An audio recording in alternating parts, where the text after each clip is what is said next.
sit back, relax, enjoy the stream as we do our final stream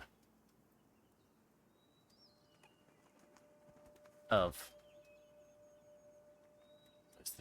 Fairy and Folktales of the Irish Peasantry, edited and selected by W.B. Yeats.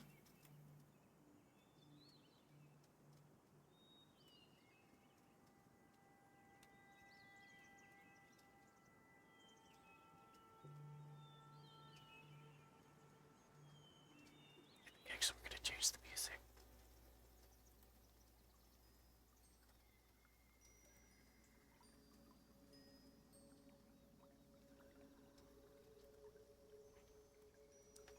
Giants. When the pagan gods of Ireland, the Tuath de Danann, robbed of worship of offerings, grew smaller and smaller in popular imagination, until they turned into the fairies, the pagan heroes grew bigger and bigger, until they turned into giants.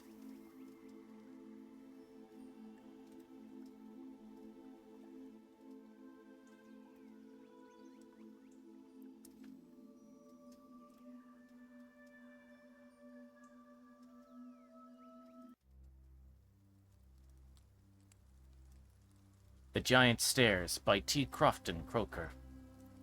On the road between Passage and Cork there is an old mansion called Nain's Court. It may be easily known from the stack of chimneys and gable ends, which are to be seen. Look at it which way you will. Here it was that Maurice Ronan and his wife, Margaret Gold, kept house, as may be learned to this day from the great old chimney piece, on which is carved their arms. They were a mighty worthy couple and had but one son, who was called Philip, after no less a person than the King of Spain. Immediately on his smelling the cold air of this world, the child sneezed, which was naturally taken to be good sign of his having a clear head, and the subsequent rapidity of his learning was truly amazing, for on the very first day a primer was put into his hands, he tore out the ABC page and destroyed it, as a thing quite beneath his notice. No wonder then that both his father and mother were proud of their heir, who gave such indisputable proofs of genius, or as they called it in that part of the world, genus. One morning, however, Master Phil, who was then just 7 years old, was missing, and no one could tell what had become of him. Servants were sent in all directions to seek him on horseback and on foot, but they returned without any tidings of the boy, whose disappearance altogether was most unaccountable. A large reward was offered, but it produced them no intelligence, and years rolled away without Mr. and Mrs. Ronan having obtained any satisfactory account of the fate of their lost child. There lived at this time near Carrigaline one Robert Kelly, a blacksmith by trade. He was what is termed a handyman, and his abilities were held in much estimation by the lads and lasses of the neighborhood, for independent of shoeing horses, which he did to great perfection, and making plough irons, he interpreted dreams for the young women, sung Arthur O'Bradley at their weddings, and was so good-natured a fellow at a christening that he was gossip to half the country round. Now it happened that Robin had a dream himself, and young Philip Ronan appeared to him in it, at the dead hour of the night. Robin thought he saw the boy mounted upon a beautiful white horse, and he told him how he was made a page to the giant Mahon MacMahon, who had carried him off, and who held his court in the heart of the rock. "The 7 years my time of service are clean out, Robin," said he. "If you release me this night, I will be the making of you forever after." "And how will I know?" said Robin, cunning enough even asleep. "But this is all a dream." "Take that," said the boy, "for a token." And at the word the white horse struck out with one of his hind legs, and gave poor Robin such a kick in the forehead that, thinking he was a dead man, he roared as loud as he could after his brains and woke up, calling 1,000 murders.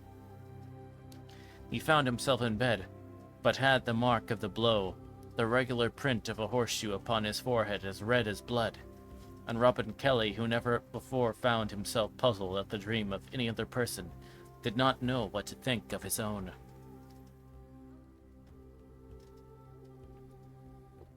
Robin was well acquainted with the giant stairs, as indeed who is not that knows the harbor. They consist of great masses of rock, which piled one above another, rise like a flight of steps from very deep water against the bold cliff of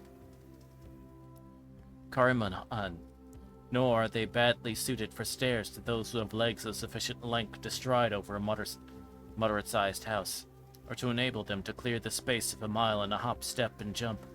Both these feats the giant MacMahon was said to have performed in the days of Finian glory, and the common tradition of the country placed its dwelling within the cliff up whose side the stairs led.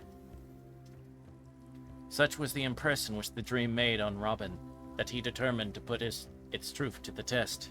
It occurred to him, however, before setting out on his adventure, that a plough iron may be no bad a companion, as from experience he knew it was an excellent knockdown argument, having on more occasions that one settled a little disagreement very quietly. So putting one on his shoulder, off he marched, in the cool of the evening, through Glown Athog, Lahot's Lynn, to Monkstown. There an old gossip of his, Tom Clancy by name, lived, who on hearing Robert's dream promised him the use of his skiff, and moreover offered to assist in rowing to the giant stairs. After supper, which was of the best, they embarked. It was a beautiful, still night. The little boat glided swiftly along. The regular dip of the oars, the distant song of the sailor, and sometimes the voice of a belated traveler at the ferry of Carrigalo alone broke the quietness of the land and sea and sky. The tide was in their favor, and in a few minutes Robin and his gossip rested on their oars under the dark shadow of the giant stairs. Robin looked anxiously for the entrance to the giant's palace, which, it was said, may be found by anyone seeking it at midnight, but no such entrance could he see. His impatience had hurried him there before that time, and after waiting a considerable space in a state of suspense not to be described, Robin, with pure vexation, could not help exclaiming to his companion, "'Tis a pair of fools we are, Tom Clancy, for coming here at all the strength of a dream." "And whose doing is it," said Tom, "but your own?" At the moment he spoke, they perceived a faint glimmering of light to proceed from the cliff, which gradually increased until a porch big enough for a king's palace unfolded itself on a level with the water. They pulled the skiff directly towards the opening, and Robin Kelly seized his plough iron, boldly entered with a strong hand and a stout heart. Wild and strange was that entrance, the whole of which appeared formed of grim and grotesque faces, blending so strangely each with the other that it was impossible to define any. The chin of one formed the nose of another. What appeared to be a fixed and stern eye, if dwelt upon, changed to a gaping mouth, and the lines of the lofty forehead grew into a majestic and flowing beard. The more Robin allowed himself to contemplate the forms around him, the more terrific they became, and the stony expression of this crowd of faces assumed a savage ferocity, as his imagination converted feature after feature into a different shape and character. Losing the twilight in which these indefinite forms were visible, he advanced through a dark and devious passage, whilst a deep and rumbling noise sounded as if rock was about to close upon him and swallow him up alive forever. Now indeed, poor Robin felt afraid. "Robin, Robin," said he, "fool for coming here. In the name of fortune, are you now?" But as before, he had scarcely spoken, when he saw a small light twinkling through the darkness of the distance, like a star in the midnight sky.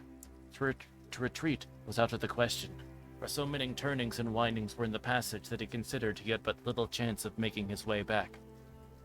He therefore proceeded towards the bit of light, and came at last into a spacious chamber, from the roof of which hung the solitary lamp that had guided him.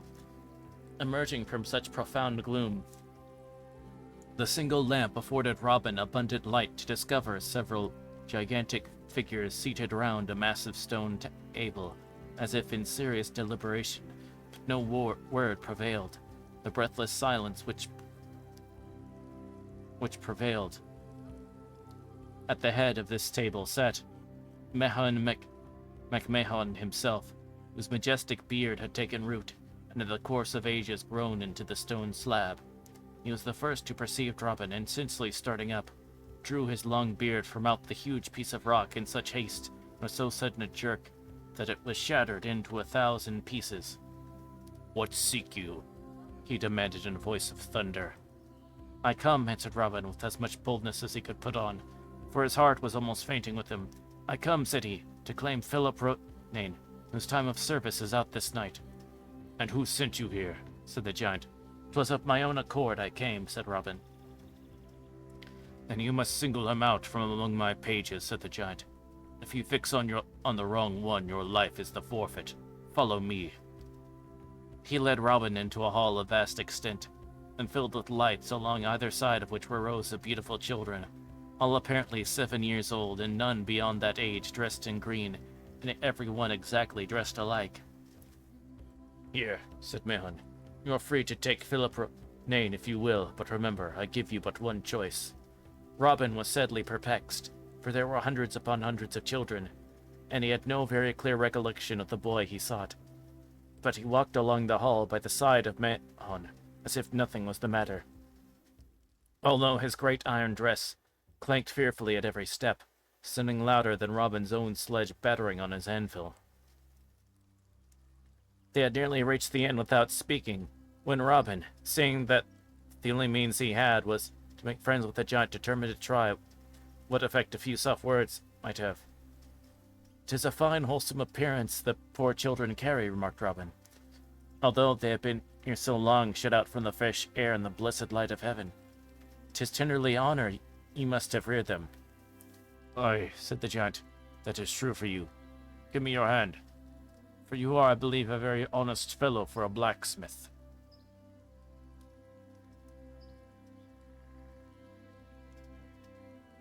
Robin at first look did not much like the huge size of the hand, therefore presented it.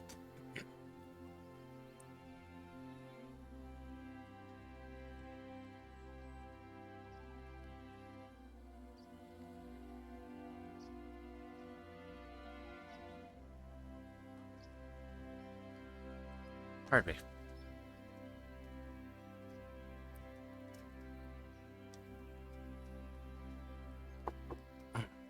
All right. I had to clear my throat, sorry. Robin at first did not much like this huge size of the hand, and therefore presented his plow iron with which the giant seizing, twisted his grasp round and round again as if it had been a potato stalk. Seeing this, all the children set up a shout of laughter.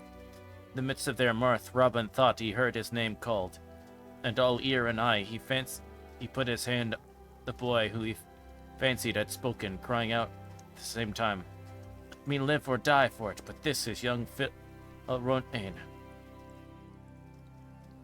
"It is Philip Ronayne, happy Philip Ronayne," said his young companions. In an instant, the hall became dark.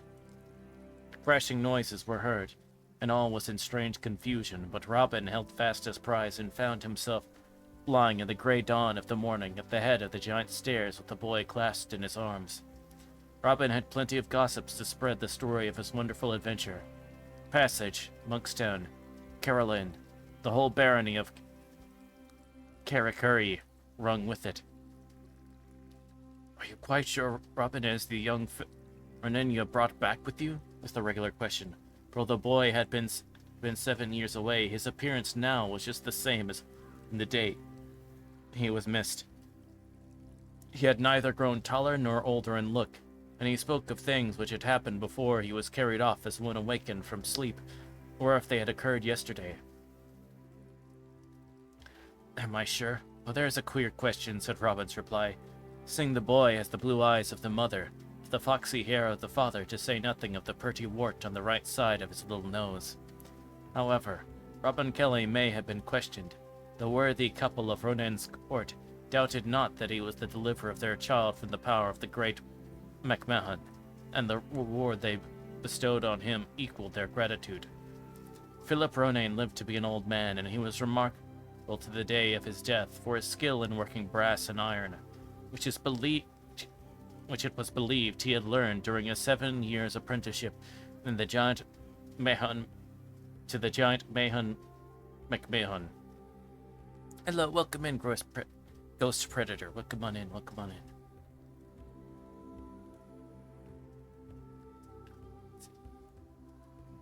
A Legend of Knockmany by William Carleton. What Irish man, woman, or child has not heard our renowned Bernie and Hercules? The great and glorious Finn Well, since you're what you're reading, is very. Oh, okay. Well, I hope my my pronunciations aren't too terrible. Sometimes. So, let's see. Not one from Cape Clear to the Giant's Causeway, nor from that back again to Cape Clear. And by the way, speaking of the Giant's Causeway brings me at once to the beginning of my story. We're all good. Okay. Good. Well, it so happened that Finn and his gigantic relatives were all working at the causeway in order to make a bridge, or what was still better, a good stout pad road across to Scotland. When Finn, who was very fond of his wife, Una, took it into his head that he would go home and see how the poor woman got on in his absence. To be sure, Finn was a true Irishman, and so the sorrow thing in life brought him back only to see that she was snug and comfortable. Causeway is such a beautiful location. Yeah, I've seen photographs and stuff like that. It really does look pretty, and a really neat rock formations. She was snug and comfortable.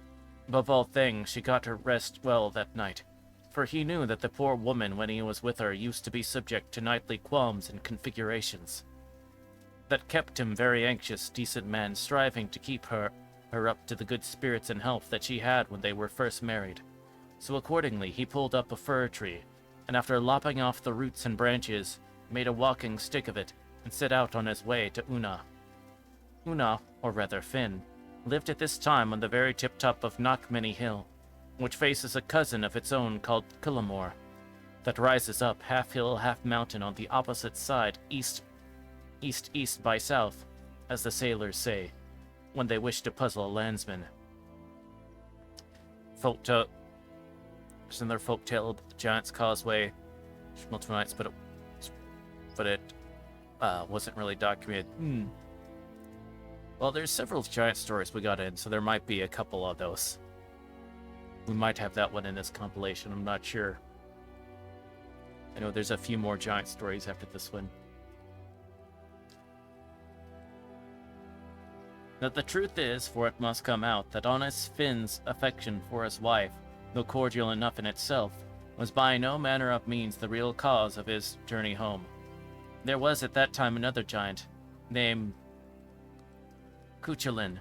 Some say he was Irish, and some say he was Scotch, but whether Scotch or Irish, some doubt of it, but he was a tarsier. No other giant of the day could stand before him, and such was his strength, that when well vexed, he could give a stamp that shook the country about him. Sitting here at 3:07 a.m. Is that good or bad, bro? I don't know. I guess it depends on what you have to do tomorrow. There's a dragon in my wagon. Oh, and thank you very much for the follow, Ghost Printer. Appreciate it. The fame and name of him went far and near, and nothing in the shape of a man, it was said, had any chance with him in a fight. But that the story is true or not, I cannot say, but the report went that, by one blow of his fist, he flattened a thunderbolt, and kept it in his pocket, in the shape of a pancake to show to all his enemies, when they were about to fight him. At 6 a.m. for a oof, good grief. You might want to try to get a little bit of sleep before then. Possible.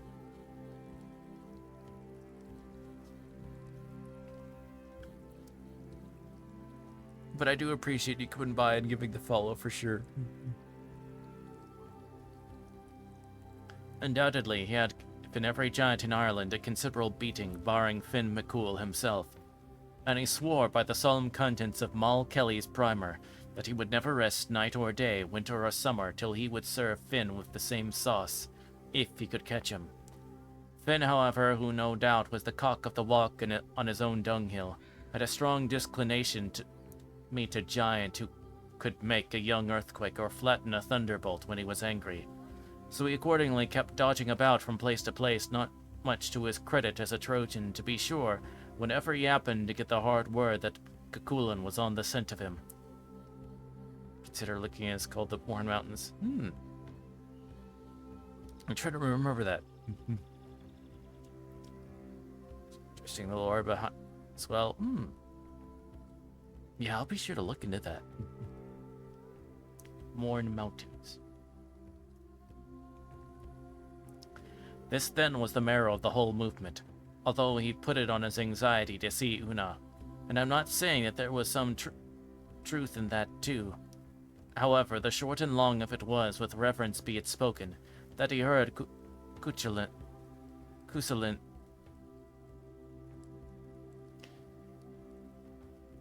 was coming to the causeway to have a trial of strength with him, and he was naturally enough seized in consequence with a very warm and sudden fit of affection for his wife, poor woman, who was delicate in her health, and leading besides a very lonely, uncomfortable life of it, he assured them in his absence. He accordingly pulled up the fir tree, as I said before, and having snedded it into a walking stick, set out on his affectionate travels to see his darling Una on top of Knockmany, by the way. In truth, to state the suspicions of the country at the time, the people wondered very much why it was that Finn selected such a windy spot for his dwelling house, and they even went so far as to tell him as much. What can you mean, Mr. McCool, said they, by pitching your tent upon the top of Knockmany, where you never are without a breeze day or night, winter or summer, when you're often forced to take your nightcap, whether either going to bed or turning up your little finger. Where besides this, there's the sorrow owns want of water. Why, said Finn, ever since I was the height of a round tower, I was known to be fond of having a good prospect of my own. And where the dickens, neighbors, could I find a better spot for a good prospect than the top of Knockmany? As for water, I am sinking a pump, and please goodness, as soon as the causeway's made, I intend to finish it. Now this was more of Finn's philosophy, for the real state of the case was that he pitched upon the top of Knockmany in order that he might be able to see Cuchulainn coming towards the house, and of course that he himself might go to look after his distant transactions in other parts of the country, rather than, but no matter. We do not wish to be too hard on Finn. It's curious the back nav looks. I just can't place it.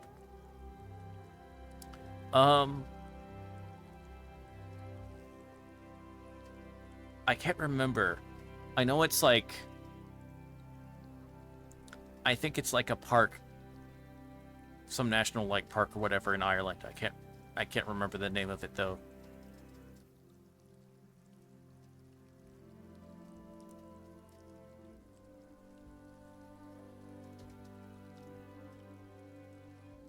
So you probably have, maybe not the photo, maybe a photo similar of like the location.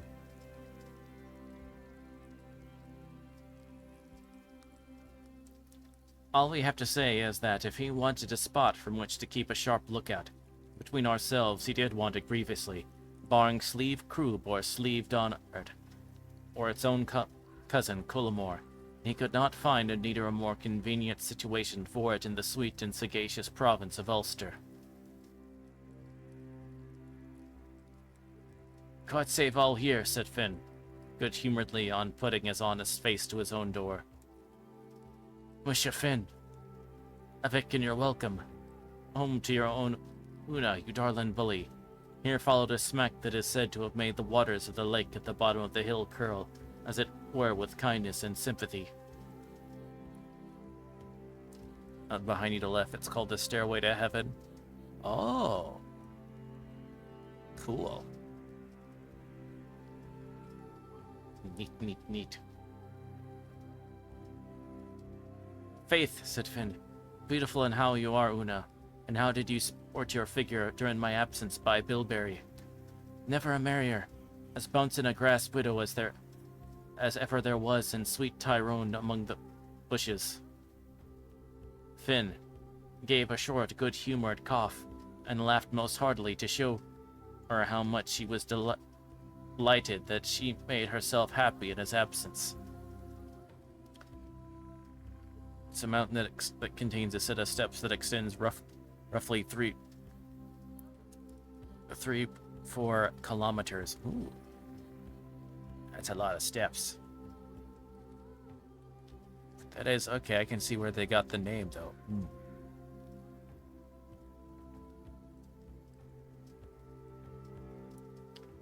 And what brought you home so soon, Finn, said she. Why, Arnine, said Finn, putting his answer in the proper way. Never the thing but the purest of love and affection for yourself. Soon you know that's truth anyhow, Una. Finn spent 2 or 3 happy days with Una, and felt himself very comfortable considering the dread he knew of Cuchulainn. This, however, grew upon him so much that his wife could not but perceive something lay on his mind, which he kept altogether to himself. Let a woman alone in the meantime, for ferreting or wheedling a secret out of her good man when she wishes. Finn was a proof of this. If this Cuchulainn, said he, that's troubling me. When the fellow gets angry and begins to stamp, he'll shake you a whole townland. And it's well known that he can stop a thunderbolt, for he always carries one about him in the shape of a pancake to show to anyone that might misdoubt it. Buttons look very interesting. Oh, thank you. They're fantastic as that rules of nature by... Yeah. Well, actually, it's not, it's the,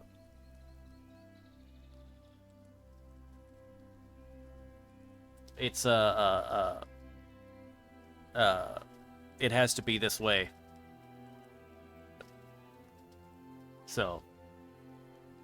It's section with versus a Senator Armstrong, so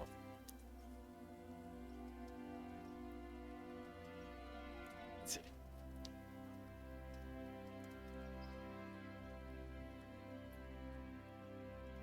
Okay, I have to. I'm sorry. Okay, it's fine.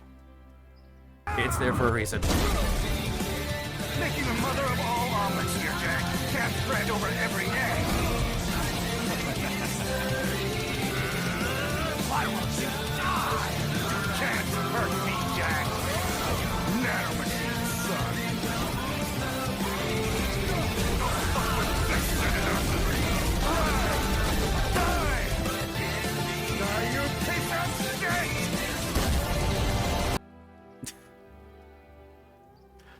Yep, that is the redeem. Hope you enjoy.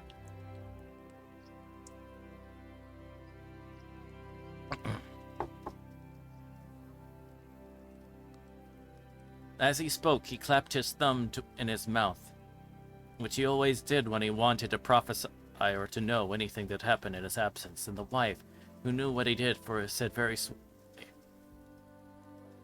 consider a button for rules of nature.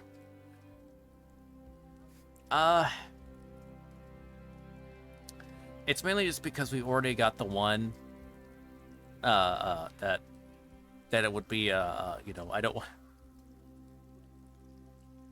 I already have a bunch of redeems, and it's only kind of got one that's already like that, so we kind of like double dipping a bit too much, you know. I have quite a few redeems already. Let's see. Finn, you don't bite your thumb at me, dear. No, said Finn, but I bite my thumb at Kushla, said he. Yes, Jewel, but take care and don't draw blood, said she. Finn, don't, my bully, don't. He's coming, said Finn. I see him below Dunganon. Goodness, dear, who is it of it? Glory be to God. That base Cuchulainn, replied Finn. And how to manage, I don't know. Or run away, I'm disgraced, and I know that sooner or later I must meet him, for my thumb tells me so. When will he be here? Said she.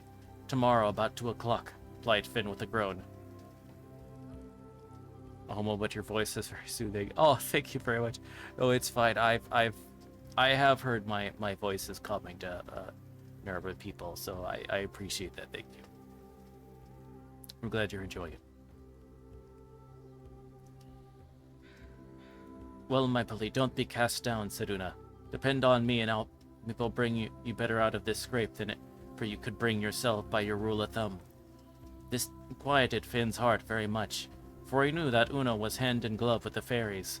Indeed, to tell the truth, she was supposed to be a fairy herself. If she was, however, she must have been a kind-hearted one, for by all accounts she never did anything but good in the neighborhood.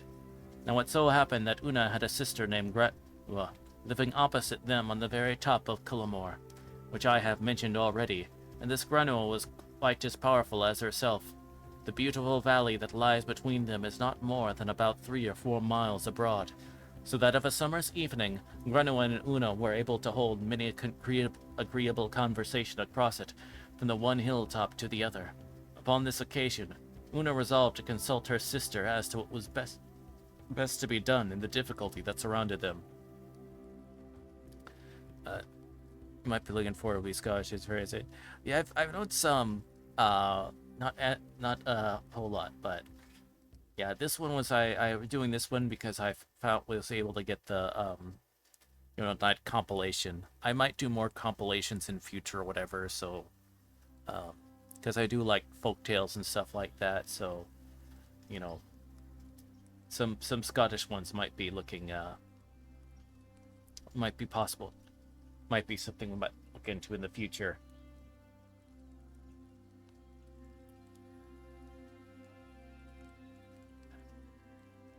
Upon this occasion, let's see. What did I...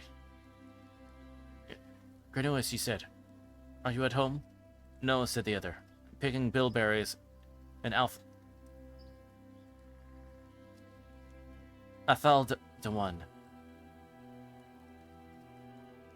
Well, said Una, get up to the top of Cullamore, look about you, and then tell us what you see. Very well, after a few minutes. I'm there now. Very admirable that you're doing this. Oh, thank you. See that. I am uploading all these to, recordings of these to my YouTube, so if you want to check out the other, readings of the folktales, you could do that, on... Let me...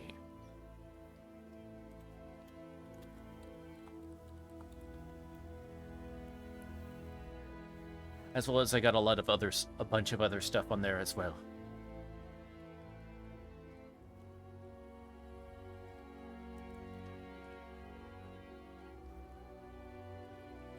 It says, oh, thank you, I appreciate that. What do you see? Asked the other. Goodness be about us, exclaimed Granua. I see the biggest giant that ever was known coming up from Dungannon. Aye, said Una. That's our difficulty. That giant is the great Cuchulainn. He's now coming up to Leather Finn. What's to be done? I'll call to him, she replied, to come up to Cullamore and refresh himself. Maybe that'll will give you and Finn time to think of some plan to get yourselves out of this scrape. But, she proceeded, I'm sure to butter. Having in the house only half a dozen firkins and as I'm to have a few giants and giantess spend the evening with me, I'd feel thankful, Una, if you'd throw me up 15 or 16 tubs. Are the largest miscown you've got, and you'll oblige me very much. Like, okay, you're back? Okay, good. Thank you for that sub. I'll do that with a heart and a half, replied Una. Indeed, Granua. I feel myself under great obligations for you for your kindness in keeping him off us till we see what can be done. For what would become of us all if anything happened to Finn, poor man? She accordingly got the largest miscun of butter she had, which might be about the weight of a couple of dozen millstones, so that you may easily judge of its size, and calling up to her sister, Granua said to her, Are you ready? I'm going to throw you up a miscun, so be prepared to catch it. I will, said the other. Good throw now, and take care it does not fall short. Una threw it, but in consequence of her anxiety about Finn and Colin, she forgot to say the charm that was to send it up. so that instead of reaching Cullimore as she expected, it fell about halfway between the two hills at the edge of the broad bog near Our. "My curse upon you," she exclaimed. "Disgrace me. I now change to a grey stone, lie there as a testimony of what has happened. May evil betide the first living man that will ever attempt to remove or injure you." And sure enough, there it lies to this day, with the mark of the 4 fingers and the thumb imprinted in it, exactly as it came out of her hand. "Never mind," said Grunua. "Just only do the best I can with Cuchulain. If all fails, I'll give him a cast of heather broth to keep the wind out of his stomach, or a panada of oak bark to draw it in a bit. But above all things, think of some plan to get Finn out of the scrape he's in, otherwise he's a lost man. You know, you used to be sharp and ready-witted, and my own opinion, Una, is that you will go hard with you, or you'll outdo Cuchulain yet." So then they made a high smoke on the top of the hill, after which she gave her finger in her mouth, and gave 3 whistles, and by that Cuchulain knew he was invited to Cullimore, for this was the way that the Irish long ago gave a sign to all strangers and travellers, to let them know they were welcome to come and take share of whatever was going. In the meantime, Finn was very melancholy, and did not know what to do or how to act at all. Cuchulain was an ugly customer, no doubt, to meet with, and moreover the idea of the confounded cake aforesaid flattened the very heart within him. What chance could he have, strong and brave though he was, with a man who could walk, when put in a passion, walk the country into earthquakes, and knock thunderbolts into pancakes? The thing was impossible, and Finn knew not on what hand to turn him, right or left, backward or forward. Where to go he could form no guess whatsoever. "Una," said he, "you do nothing for me. Where's all your invention? Might it be skivered like a rabbit before your eyes? And have my name disgraced forever in the sight of all my tribe, and me the best man among them? Am I to fight this man-mountain, this huge cross between an earthquake and a thunderbolt, with a pancake in his pocket that was once—" "Be easy, Finn," replied Una. "Troth, I'm ashamed of you. Keep your toe in your pump, will you? Talking of pancakes, he'll give him as good as any he brings with him, thunderbolt or otherwise. If I don't treat him as a smart feeding as he's got this many a day, never trust Una again. Leave him to me and do just as I bid you." Sorry, getting out target. Game's coming out next year. This looking forward to. The thing I'm really the one that I'm looking forward to, will be coming out is, was actually just announced, is it 2 or 3 days ago?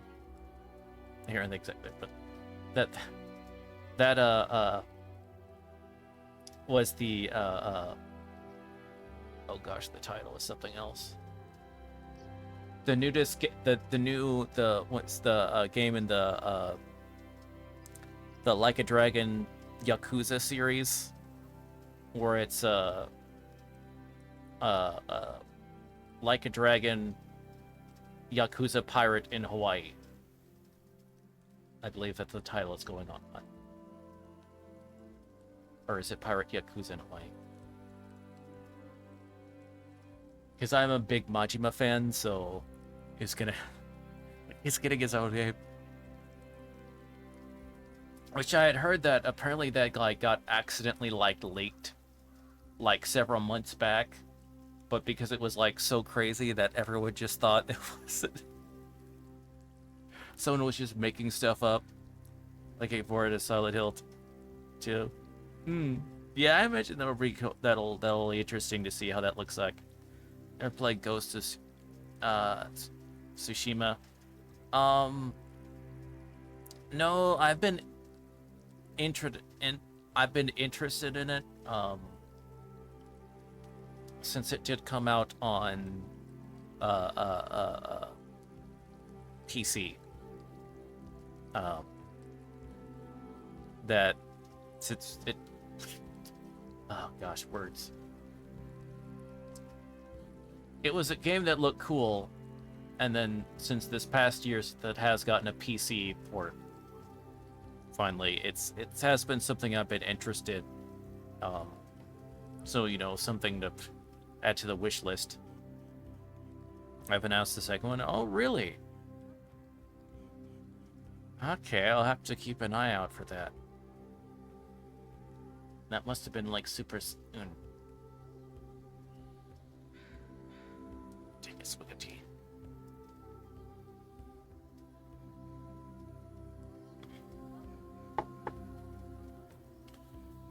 This relieved Finn very much. For after all, he had great confidence in his wife, knowing as he did that she had got out a quandary before even 4 hours ago. Oh yeah, so that was it. The present, however, was the greatest of all, but still he began to get courage, and was able to eat his victuals as usual. Una then drew the 9 woolen threads of different colors, which she always did to find the best way of succeeding in anything of importance she went about. She then plait them into 3 plaits with 3 colors in each, putting one on her right arm, one round her heart, and the third round her right ankle. For then she knew that nothing could fail with her that she undertook. Having everything now prepared, she sent round to the neighbors and borrowed 21 iron griddles, which she took and kneaded into the hearts of 21 cakes of bread. These she baked on the fire in usual way, setting them aside in the cupboard according as they were done. She then put down a large pot of new milk, which she made into curds and whey, and gave Finn due instructions how to use the curds when Cuchulain should come. Having done all this, she sat down quite contented, waiting for his arrival the next day about 2 o'clock. That being the hour at which he was expected, for Finn knew as much by the sucking of his thumb. Now this was a curious property that Finn's thumb had, but notwithstanding all the wisdom and logic he used to suck out of it, it could never have stood to him here were it not for the wit of his wife. In this very thing, moreover, he was very much resembled by his great foe, Cuchulain, for it was well known that the huge strength he possessed all lay in the middle finger of his right hand, and that if he happened by any mischance to lose it, he was no more, notwithstanding his bulk, than a common man. At length the next day, he was seen coming across the valley, and Una knew that it was time to commence operations. She immediately made the cradle, and desired Finn to lie down in it, and cover himself up with the clothes. One question, can your character do judgment cut? Judgment cut?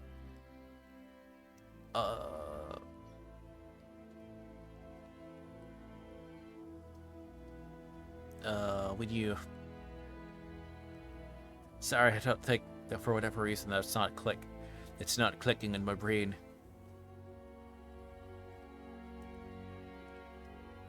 Oh, okay, Devil May Cry. Oh, okay, I see. Sorry, I don't have that redeem.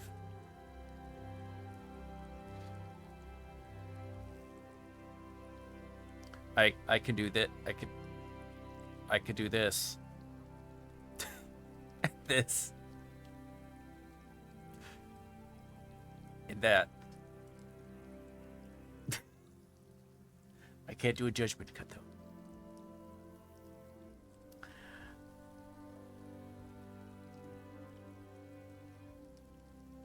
Let's see. You must pass for your own child, said she. So just lie there snug and say nothing, but be guided by me. This, to be sure, was wormwood to Finn. I mean, going to the cradle in such a cowardly manner, but he knew Una well, and finding that he had nothing else for it, with a very rueful face he gathered himself into it and lay snug as she had desired him. Yet there's always hope. Maybe someday. About 2 o'clock, as he had been expected, Cuchulain came in.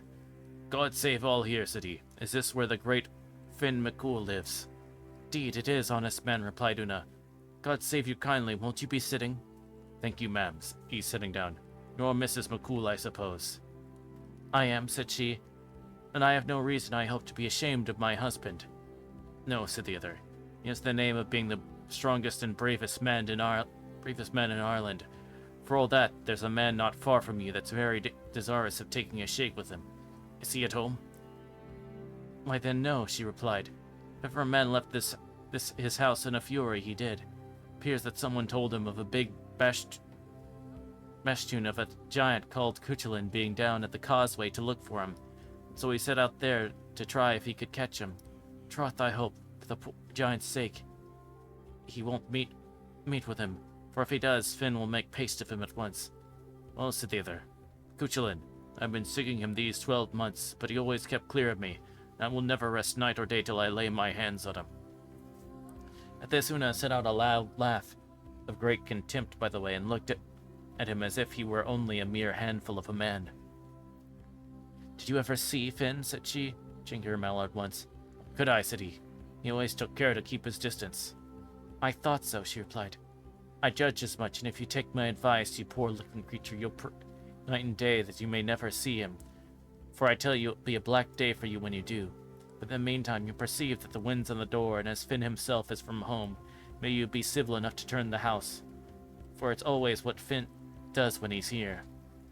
This was a startler even to Cuchulain, but he got up, however, and after pulling the middle finger of his right hand until it cracked 3 times, he went outside, and getting his arms about the house, completely turned it as she had wished.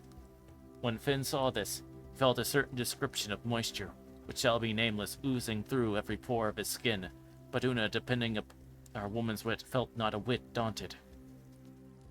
Ah, then, said she, as you are so civil, maybe do another obliging turn for us. Finn's not here to do it himself.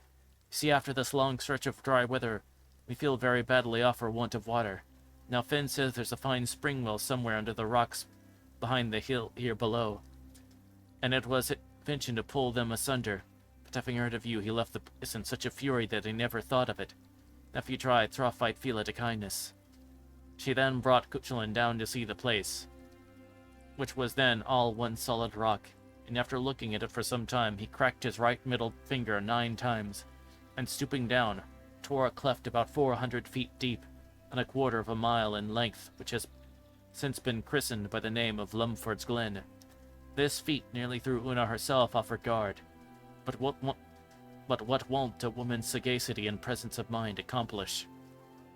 You'll now come in, said she. I need a bit of humble fare as we can give you.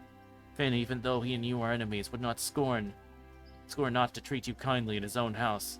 Indeed, if I didn't do even in his absence, he would not be pleased with me.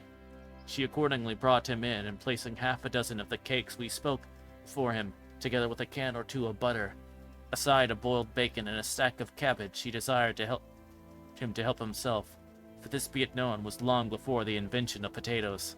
Cuchulain, who by the way was a glutton as well as a hero, put one of the cakes in his mouth to take a huge whack of it. Both Finn and Una were stunned with a noise that resembled something between a growl and a yell.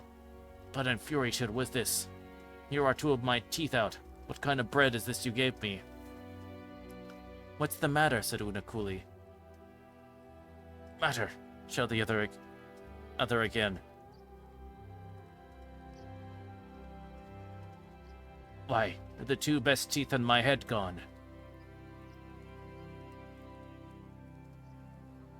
Why, said she, that's Finn's bread, the only bread he ever eats when at home.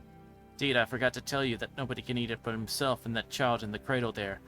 I thought, however, that, as you were reported to be a rather stout little fellow of your size, you might be able to manage it, and I did not wish to affront a man that he thinks himself to be able to fight Finn. Here's another cake, maybe it's not so hard as that. Cuchulain at the moment was not only hungry but ravenous, so he accordingly made a fresh set of the 2nd cake. Immediately another yell was heard twice as loud as the first. Thunder and giblets, roared. Take your bread out of this, or I'll have not a tooth in my head. There's another pair of them gone. Well, honest man, replied Una, do not eat the bread. Say so quietly, and don't be waking the child in the cradle there. There now, he's awake upon me. Finn now gave a skirl that startled the giant. It's coming from such a youngster as represented to be. Mother, said he, I'm hungry. Get me over something to eat. Una went over, and putting in his hand a cake that had no griddle in it. Finn, whose appetite in the meantime was sharpened by what he saw forward, soon made it disappear.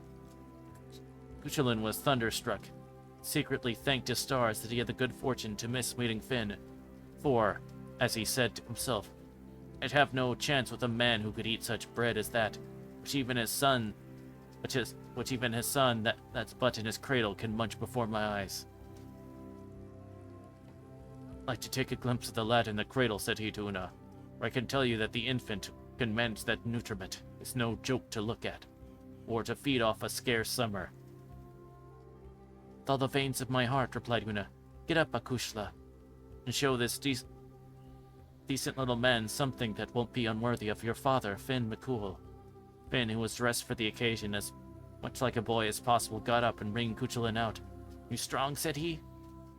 Thunder and oaths, the other, with a voice in so small a chap. Are you strong, again? To squeeze water out of that white stone? He asked, putting one into his hand. The latter squeezed and squeezed the stone, but to no purpose.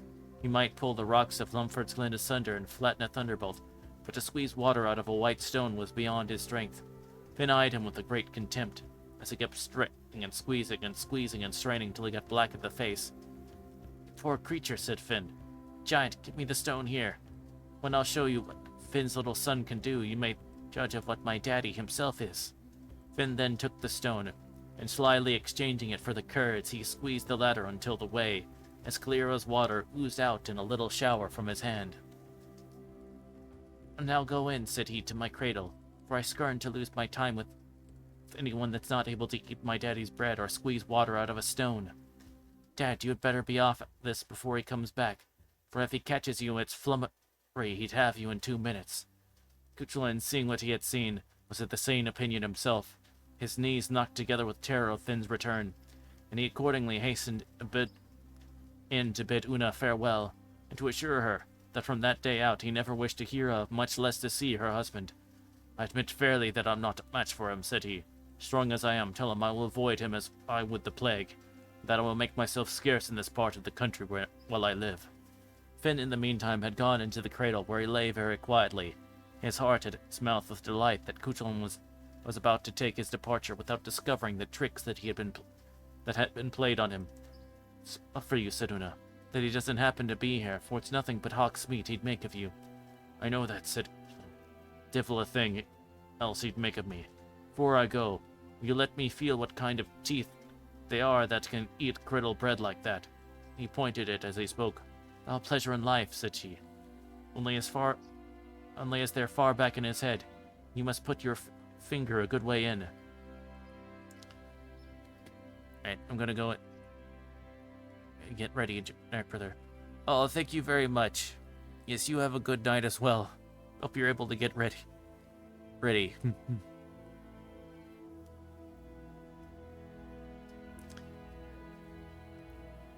Oh, no, you're very welcome. Thank you for the follow and the subscribing to the YouTube as well.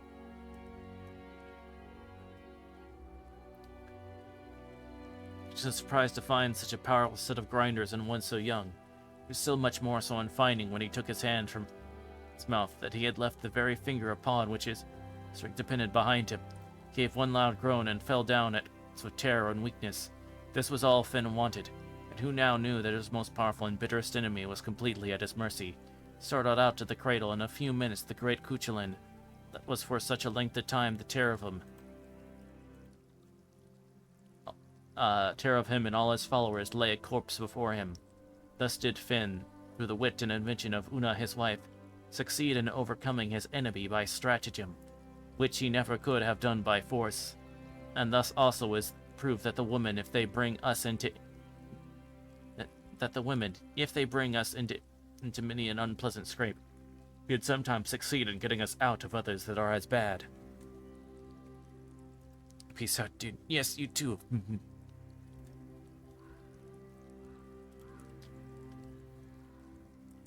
that is the end of that story.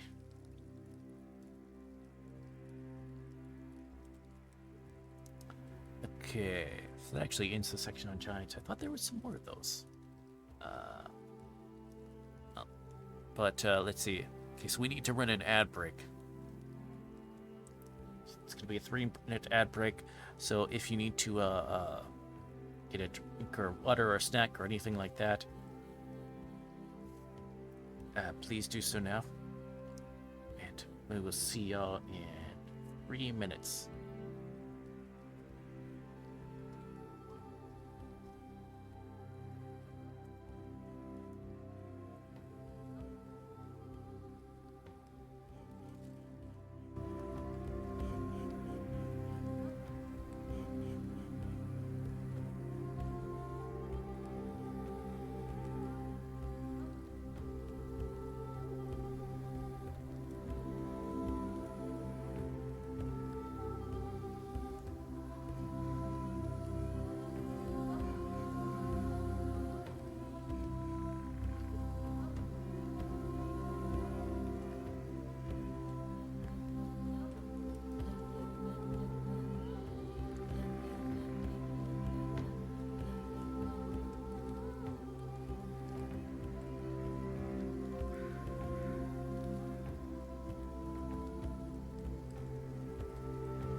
Alright.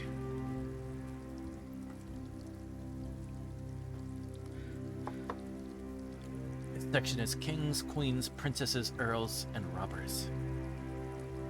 The 12 Wild Geese by Patrick Kennedy. There was once a king and queen that lived very happily together, and they had 12 sons and not a single daughter. We're always wishing for what we haven't, and don't care for what we have, and so it was with the queen. One day in winter, when the lawn was covered with snow, he was looking out of the parlor window, and saw there a calf that was just killed by the butcher, and a raven standing near it. Oh, she says, if I had only a daughter with her skin as white as that snow, her cheeks as red as that blood, and her hair as black as that raven, I'd give away every one of my 12 sons for her. The moment she said the word, she got a great fright, and shiver went through her, and in an instant after, a severe-looking old woman stood before her. That was a wicked wish you made, said she. To punish you, it will be granted. You will have such a daughter as you desire, but the very day of her birth, you will lose your other children. She vanished the moment she said the words, and that very way it turned out. When she expected her delivery, she had her children all in a very large room of the palace, with guards all around it. But the very hour her daughter came into the world, the guards inside and outside heard a great whirling and whistling, and the 12 princes were seen flying one after another out through the open window, and away like so many arrows over the woods. But the king was in great grief for the loss of his sons, and he would be very enraged with his wife if he only knew that she was so much to blame for it. Everyone called the little princess Snow White and Rose Red on account of her beautiful complexion. She was the most loving and lovable child that could be seen anywhere. When she was 12 years old, she began to be very sad and lonely, and to torment her mother, asking about her brothers that she thought were dead. For none up to that time ever told her the exact thing that happened them. The secret was weighing very heavy on the queen's conscience, and as the little girl persevered in her questions, at last she told her, Mother, said she, it was on my account my poor brothers were changed into wild geese, and are now suffering all sorts of hardships. Before the world is a day older, I'll set off to seek them, and try to restore them to their own shapes. The king and queen had her well watched, but all was no use. Next night, she was getting through the woods that surrounded the palace, and she went on and on that night till the evening of next day. She had a few cakes with her, and she got nuts and mulgarines, sweet to the fruit of the sweet briar, and some sweet crabs. As she went along, at last she came to a nice wooden house just at sunset, and there was a fine garden round it, full of the handsomest flowers, and a gate in the hedge. She went in, and saw a table laid out with 12 plates, and 12 knives and forks, and 12 spoons, and there were cakes and cold wild fowl, and fruit along with the plates. And there was a good fire, and in another long room there were 12 beds. Well, while she was looking about her, she heard the gate opening and footsteps along the walk, and in came 12 young men, and there was great grief and surprise on all their faces when they laid eyes on her. What misfortune said to her, said the eldest. Say, for girl, we were obliged to leave our father's court, and be in the shape of wild geese all day. That's 12 years ago, when we took a solemn oath that we would kill the first young girl that came into our hands. It's a pity to put such an innocent and handsome girl as you are out of the world, but we must keep our oath. But, said she, your only sister, that never knew anything about this till yesterday. I stole away from our father and mother's palace last night to find you out and relieve you if I can. Every one of them clasped their hands and looked down on the floor, and you could hear a pin fall till the eldest cried out, A curse light on our oath, what shall we do? I'll tell you that, said an old woman that appeared at the instant among them. Break your wicked oath, which no one should keep. If you attempt lay an uncivil finger on her, I change you into 12 plowing buoys stalks of ragweed. But I wish you as well as her to her. She is appointed to be your deliverer in this way. She must spin and knit 12 shirts for you out of Bogdown, to be gathered by her own hands on the moor just outside of the wood. It will take her 5 years to do it, and if she once speaks or laughs or cries the whole time, you will have to remain wild geese by day till you're called out of the world. So take care of your sister. It is worth your while." The fairy then vanished, and it was only a strife with the brothers to see who would be first to kiss and hug their sister. So for 3 long years the poor young princess was occupied pulling Bogdown, spinning it, and knitting into the shirts. And at the end of the 3 years she had 8 made. During all that time she never spoke a word, nor laughed, nor cried. The last day was the hardest to refrain from. One fine day she was sitting in the garden spinning, when in sprang a fine greyhound and bounded up to her, and laid his paws on her shoulder and licked her forehead and her hair. The next minute a beautiful young prince rode up to the little garden gate, took off his hat, and asked for leave to come in. She gave him a little nod, and in he walked.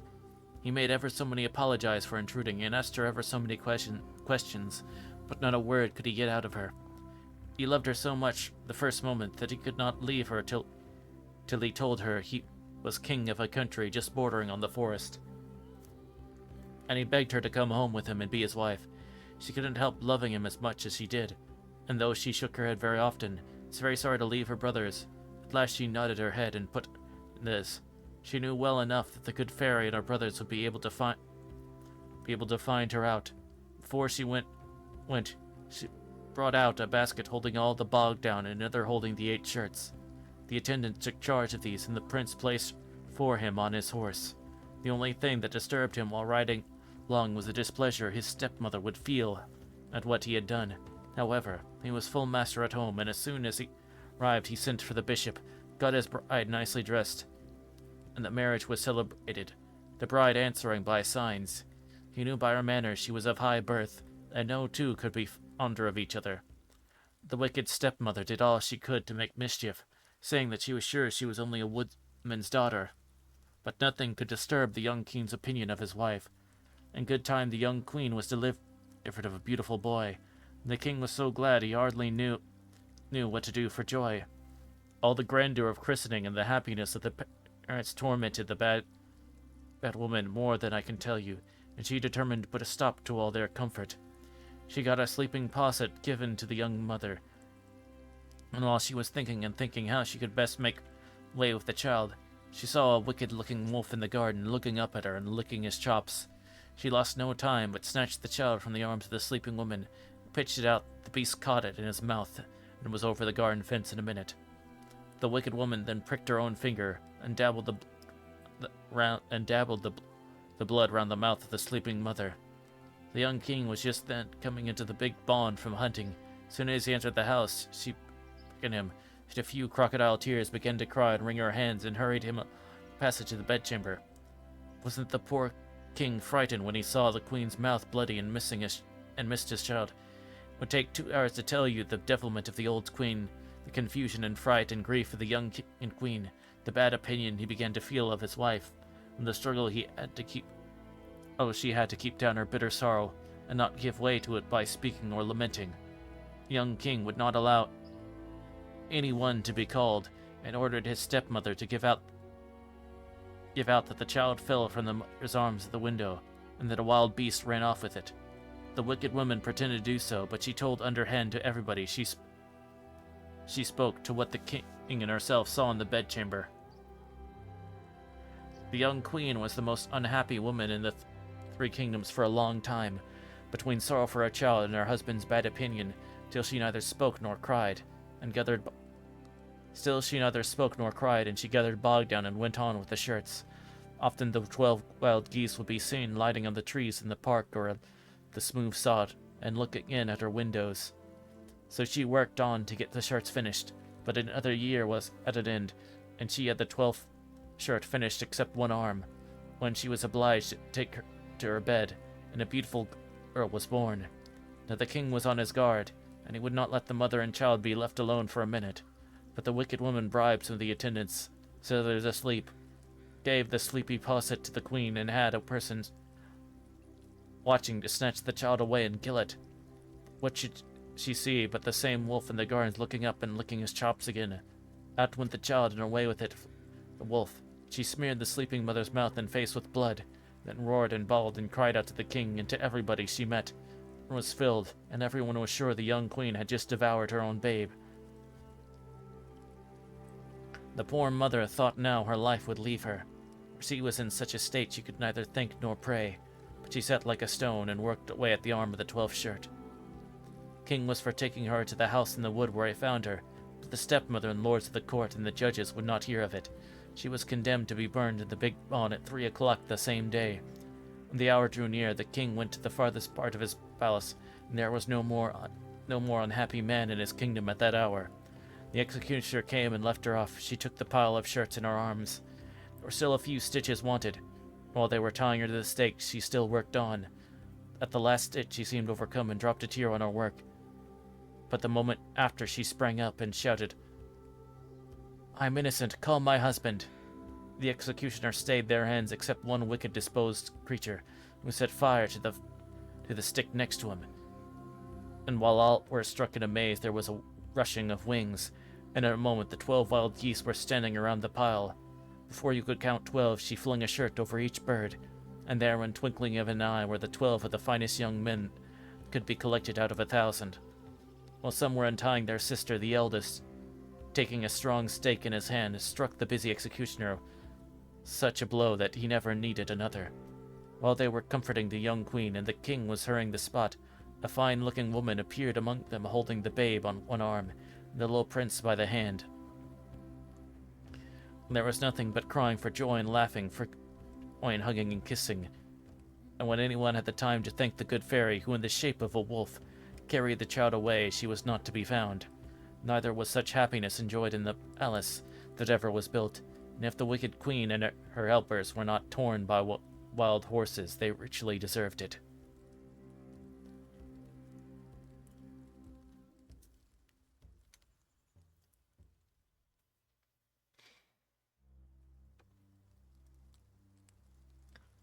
The Lazy Beauty and Her Aunts. Patrick Kennedy's Fireside Stories of Ireland. There was once a poor widow woman who had a daughter that was as handsome as the day and as lazy as a pig, saving your presence. The poor mother was the most industrious person in the townland, and was a particularly good hand at the spinning wheel. It was the wish of her heart that her daughter should be as handy as herself. But she'd get up late, eat her breakfast before she'd finish her prayers, and then go about dawdling. And anything she handled seemed to be burning her fingers. She drawled her words as if it was a great trouble to her to speak, or as if her tongue was as lazy as her body. Many a hard scald her poor mother got with her, and still she was only improving like dead fowl in August.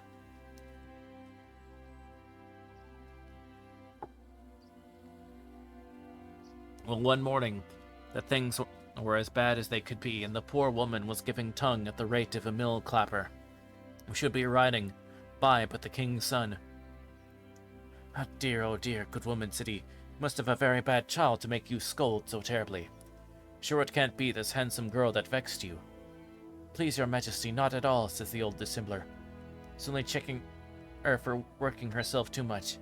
Would your majesty believe it? She spins 3 pounds of flax in a day, weaves it into linen the next, and makes it all into shirts the day after." "My gracious," said the prince. "She's the very lady that will just fill my mother's eye, and herself the greatest spinner in the kingdom. Will you put on your daughter's bonnet and cloak, if you please, ma'am, and set her behind me?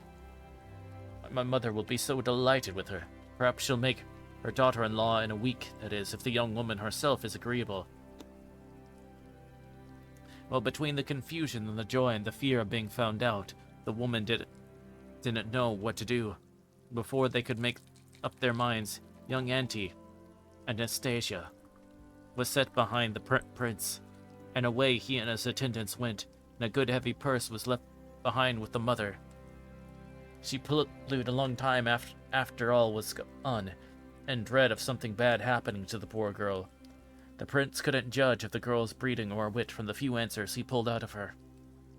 The queen was struck in a heap when she saw a young country girl sitting behind her son, But when she saw her handsome face and heard all she could do, she didn't think she could make too much of her. The prince took an opportunity of whispering her that if she didn't object to be his wife, she must strive to please his mother. Well, the evening went by, and the prince and Auntie were getting fonder and fonder of each other. But the thought of the spinning mule's toe sent the cold to her heart every moment. When bedtime came, the old queen went along with her to a beautiful bedroom, and when she was bidding her good night, she pointed to a heap of fine flax and said, "You may begin as soon as you like tomorrow morning. I expect to see these 3 pounds of nice thread the morning after."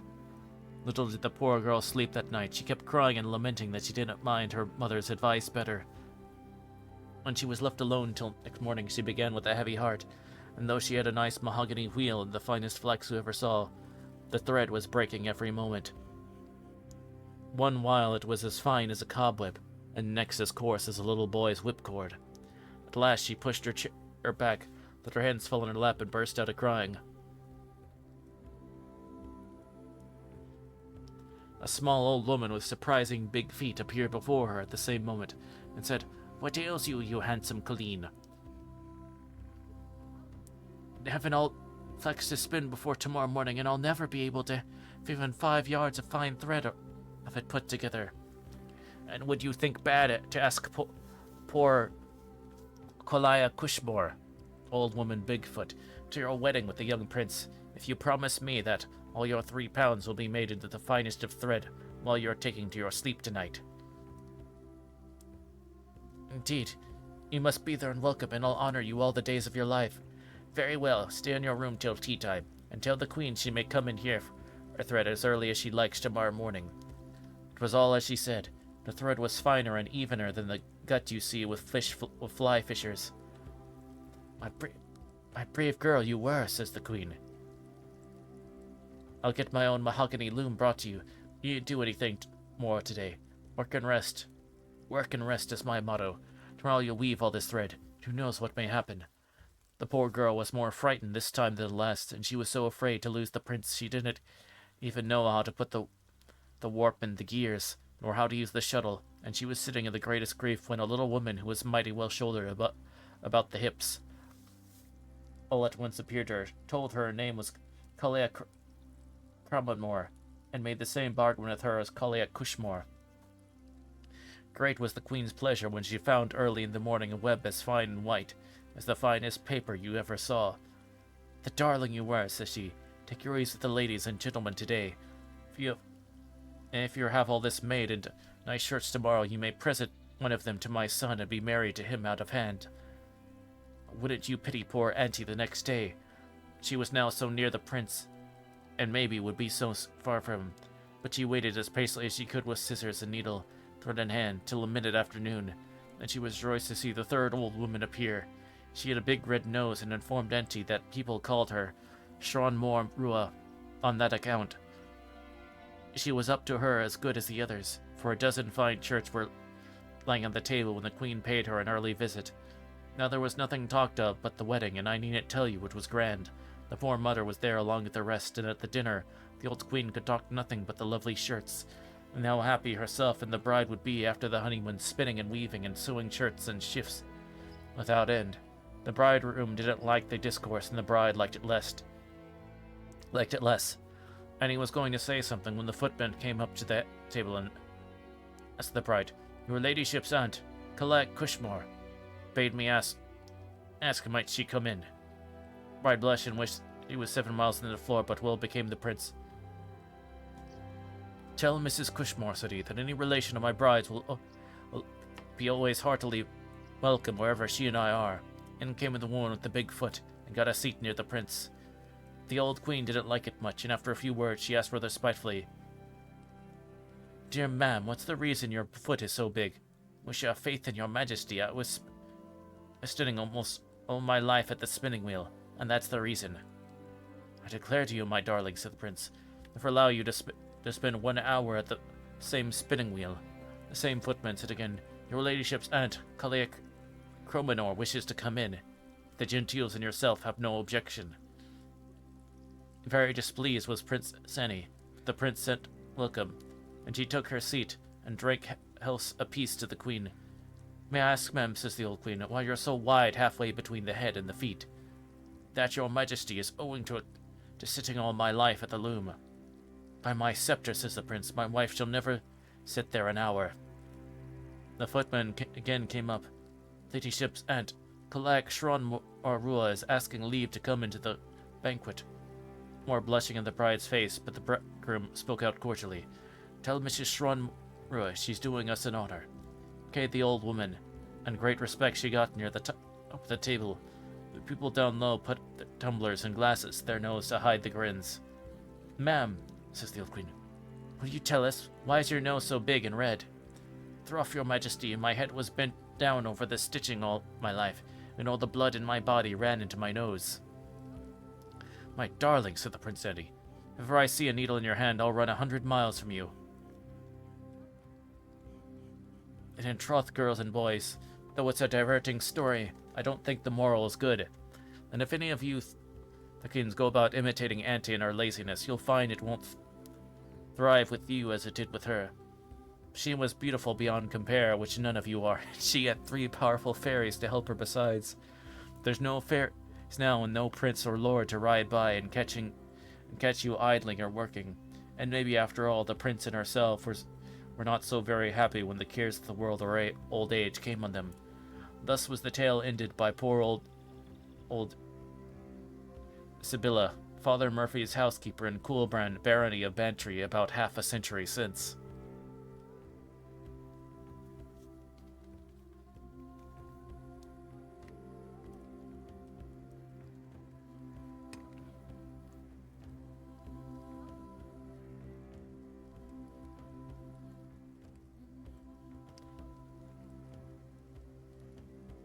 The Haughty Princess by Patrick Kennedy. There was once a very worthy king whose daughter was the greatest beauty that could be seen far or near, but she was as proud as Lucifer, and no king or prince would she agree to marry. Her father was tired out at last, and invited every king and prince and duke and earl that he knew or didn't know how to come to his court, to give her one trial more. They all came, and next day after breakfast they stood in a row in the lawn, and the princess walked in front of them to make her choice. One was fat, and says she, I won't have you, beer barrel. One was tall and thin, and to him she said, I won't have you, ramrod. To a white-faced man she said, I won't have you, pale death. And to a red-cheeked man she said, I won't have you, coxcomb. She stopped a little before the last of all, for he was a fine man in face and form. She wanted to find some defect in him, but he had nothing remarkable but a ring of brown curling hair under his chin. She admired him a little, and then carried it off with, I won't have you, Whiskers. So all went away, and the king was so vexed, he said to her, or to punish your impudence, I'll give you to the first beggarman or singing strontish that calls. And as sure as the hearth money, a fellow all over rags and hair that came to his shoulders, and a bushy red beard all his face, came next morning and began to sing before the parlor window. When the song was over, the hall door was opened. The singer asked in. The priest brought, and the princess married to Beardy. She roared and she bawled, but her father didn't mind her. There, says he to the bridegroom, is 5 guineas for you. Take your wife out of my sight, and never let me lay eyes on you or her again. Off he led her, and dismal enough she was. The only thing that gave her relief was the tones of her husband's voice and his genteel manners.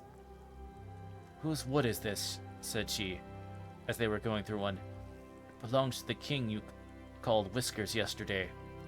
He gave her the same answer about meadows and cornfields, and at last a fine city. Fool I was, to yourself. It's a fine man, and I might have had him for a husband.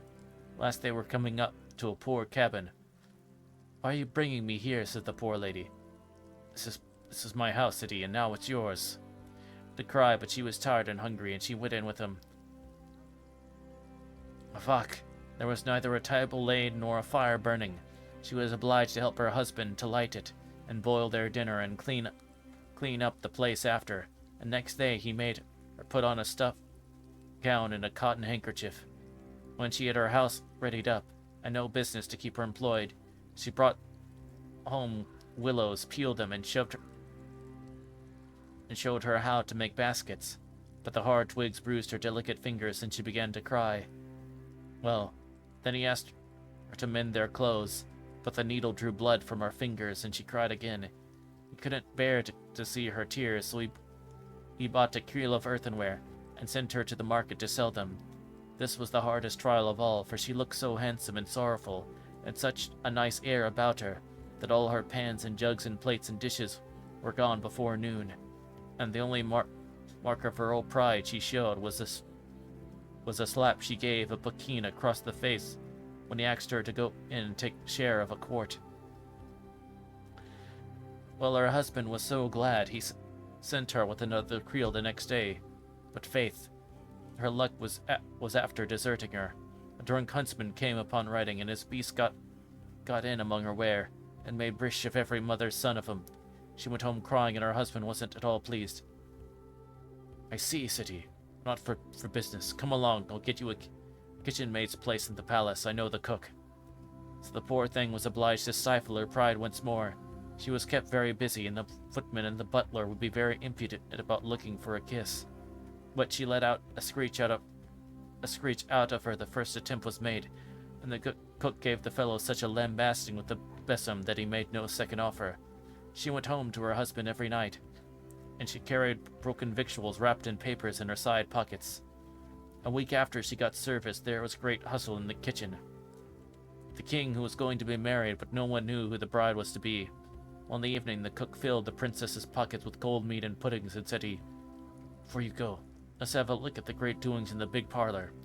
So they came near the door to get a peep. You should come out, but the king himself, as handsome as you please, and no other but King Whiskers himself. Your handsome helper must pay for our peeping, said to the cook, and dance a jig with me. Whether she would or no, he held her hand and brought her into the parlor. The fiddler struck up, and away went him with her.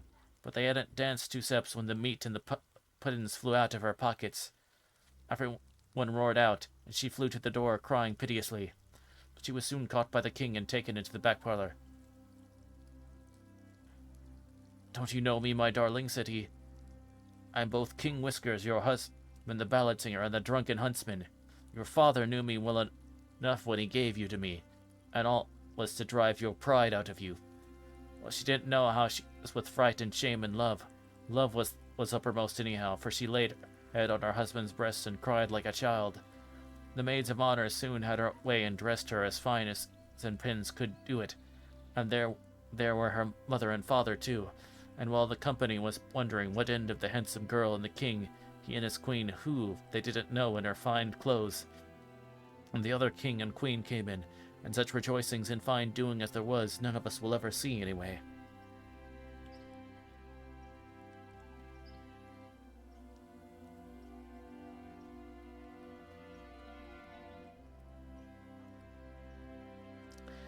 The Enchantment of Geralt... Oh gosh. The Enchantment of Geralt de Yarla by Patrick Kennedy. In old times in Ireland, there was a great man at the Fitzgeralds. The name of him was Gerald, but the Irish, that always had a great liking for the family, called him Earl Gerald. He had a great castle or wraith at Mullamest, and whenever the English government was striving to put some wrong in the country, he was always the man that stood up for it, along with being a great leader in a fight. He was deep, along with being a great leader in a fight, and very skillful of weapons. He was deep in the black art, and could change himself into whatever shape he pleased. His lady knew he had this power, and often asked him to let her into some of his secrets, but he never would gratify her.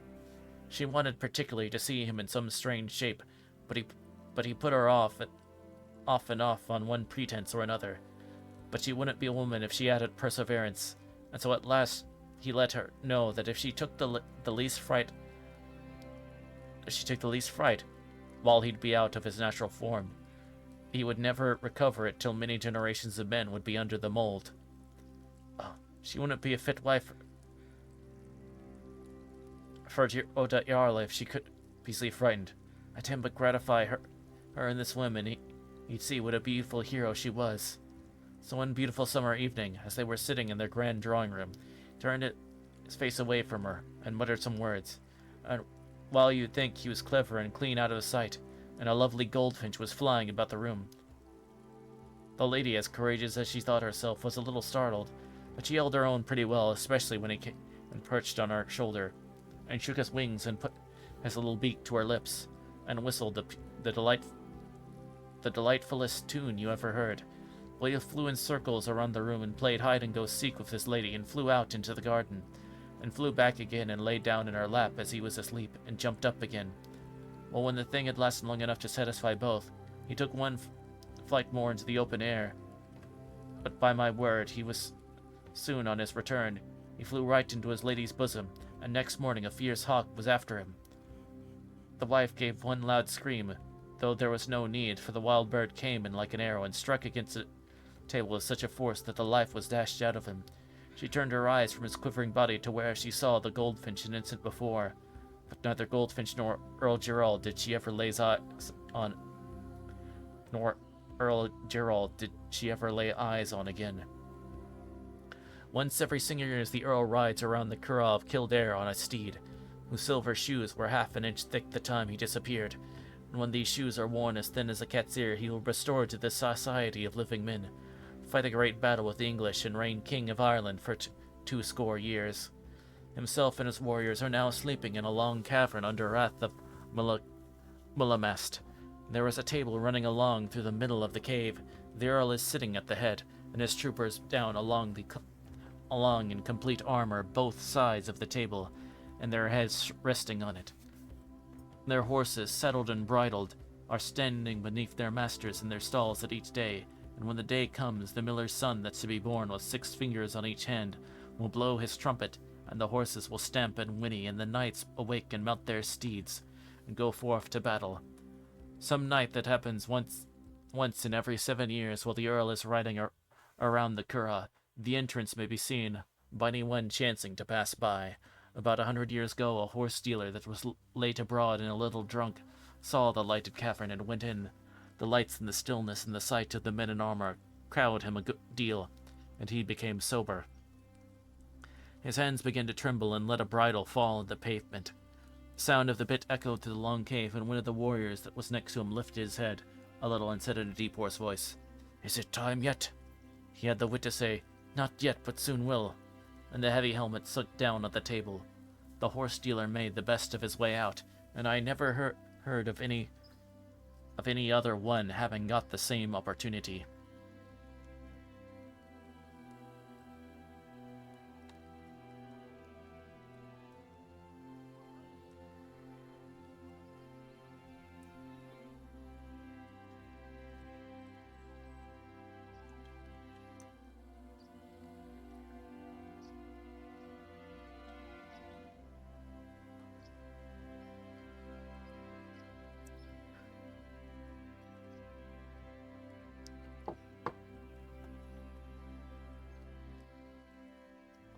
Munachar and Manachar.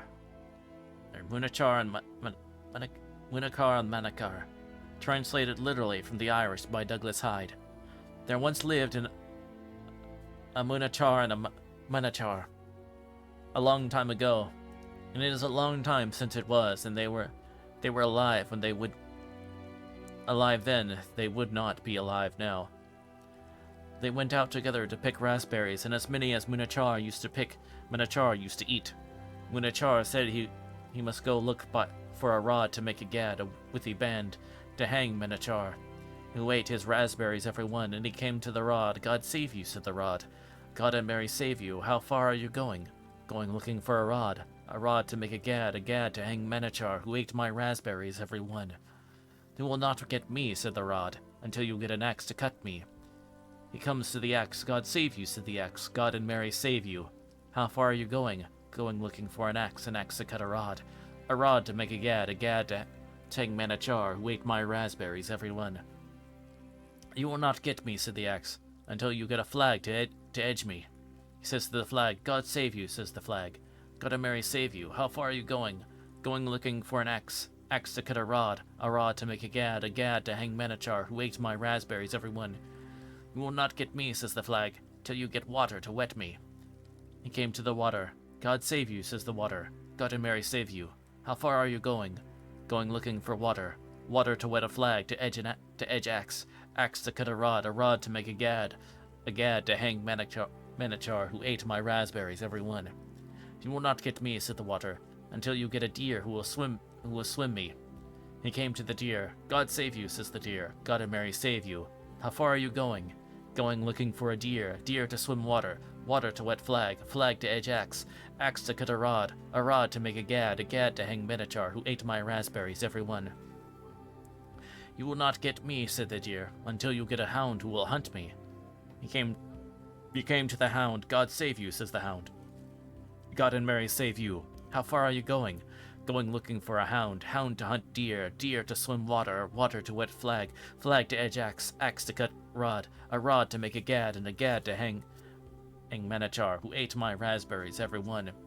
You will not get me, said the hound, until you get a bit of butter to put in my claw. He said to the butter, God save you, says the butter. God and Mary save you. How far are you going? Going looking for butter to go in the claw of the hound to hunt deer to swim water to wet flag to edge axe to cut a rod to make a gad to hang Manachar, who ate my raspberries, every one. You will not get me, said the butter, until you get a cat who shall scrape me. He came to the cat. God save you, said the cat. God and Mary save you. How far are you going? Going looking for a cat to scrape butter to go in the claw of hound to hunt deer to swim water to wet flag to edge axe to cut a rod to make a gad to hang Manachar, who ate my raspberries, every one. You will not get me, said the cat, until you will get milk, which you will give me. He came to the cow. God save you, said the cow. God and Mary save you. How far are you going?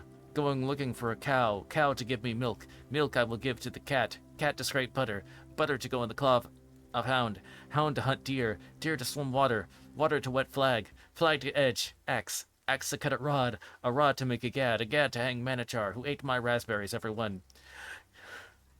You will not get any milk from me, said the cow, until you bring me a wisp of straw from those threshers yonder. He came to the threshers. God save you, said the threshers. God and Mary save ye. How far are you going? Going looking for a wisp of straw from me to give to the cow to give me milk I will give to the cat to scrape butter to go in the claw of hound to hunt deer to swim water to wet flag to edge axe to cut a rod to make a gad to make Manachar, who ate my raspberries, every one. You will not get any wisp of straw from us, said the threshers, until you bring us the makings of a cake from the miller over yonder. He came to the miller. God save you. God and Mary save you. How far are you going? Going looking for the makings of a cake, which I will give to the threshers. The threshers will give me a wisp of straw. The wisps of straw I will give to the cow to give me milk I will give to the cat to scrape butter to go in the claw of hound to hunt deer to swim water to wet flag to edge axe to cut a rod to make a gad to hang Manachar, who ate my raspberries, every one. You will not get any makings of a cake from me, said the miller, till you bring me the full of that sieve of water from the river over there. He took the sieve in his hand and went up to the river, but as often as ever he would stoop and fill it with water. The moment he raised it, the water would run out of again.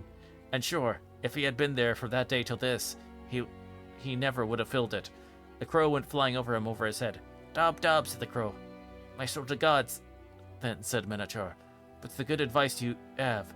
And he took the red clay and the daub that was by the brink and rubbed it to the bottom of the sieve until all the holes were filled. And then the sieve held the water, and he brought the water to the miller, and the miller gave him the makings of a cake, and he gave the makings of the cake to the threshers, and the threshers gave him a wisp of straw, and he gave the wisp of straw to the cow, and the cow gave him milk. The milk he gave to the cat scraped the butter went to the claw of the hound hunted the deer swam the water wet the flag sharpened the axe cut the rod, and the rod made a gad, and when he had it ready, I'll go bail that Manachar was far enough away from him. There is some tale like this in almost every language. It resembles that given in that splendid work of industry and patriotism, Camel's Tales of the West Highlands, under the name of Winnechug and Minnichug. The English house that Jack built, says Campbell, has 11 steps. The Scotch old woman with the silver penny has 12. The Nuffscock and Henna Nutting has 12, 10 of which are double. The German story on Grimm has 5 or 6, all single ideas. This, however, is still longer than any of them. It sometimes varies a little in the telling, and the actors' names are sometimes Racha and Muracha, and the crow is sometimes a gull who, instead of Dab Dab, says Kur Krerua Lish.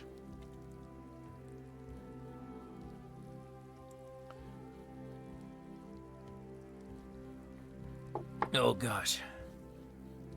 That one was something.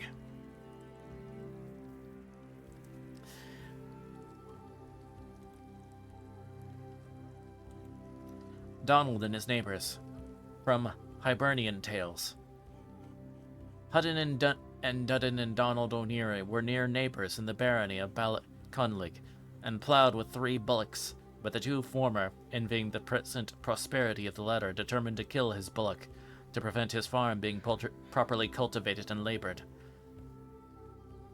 That going back in the world he might be induced to sell his lands, which they meant to get possession of.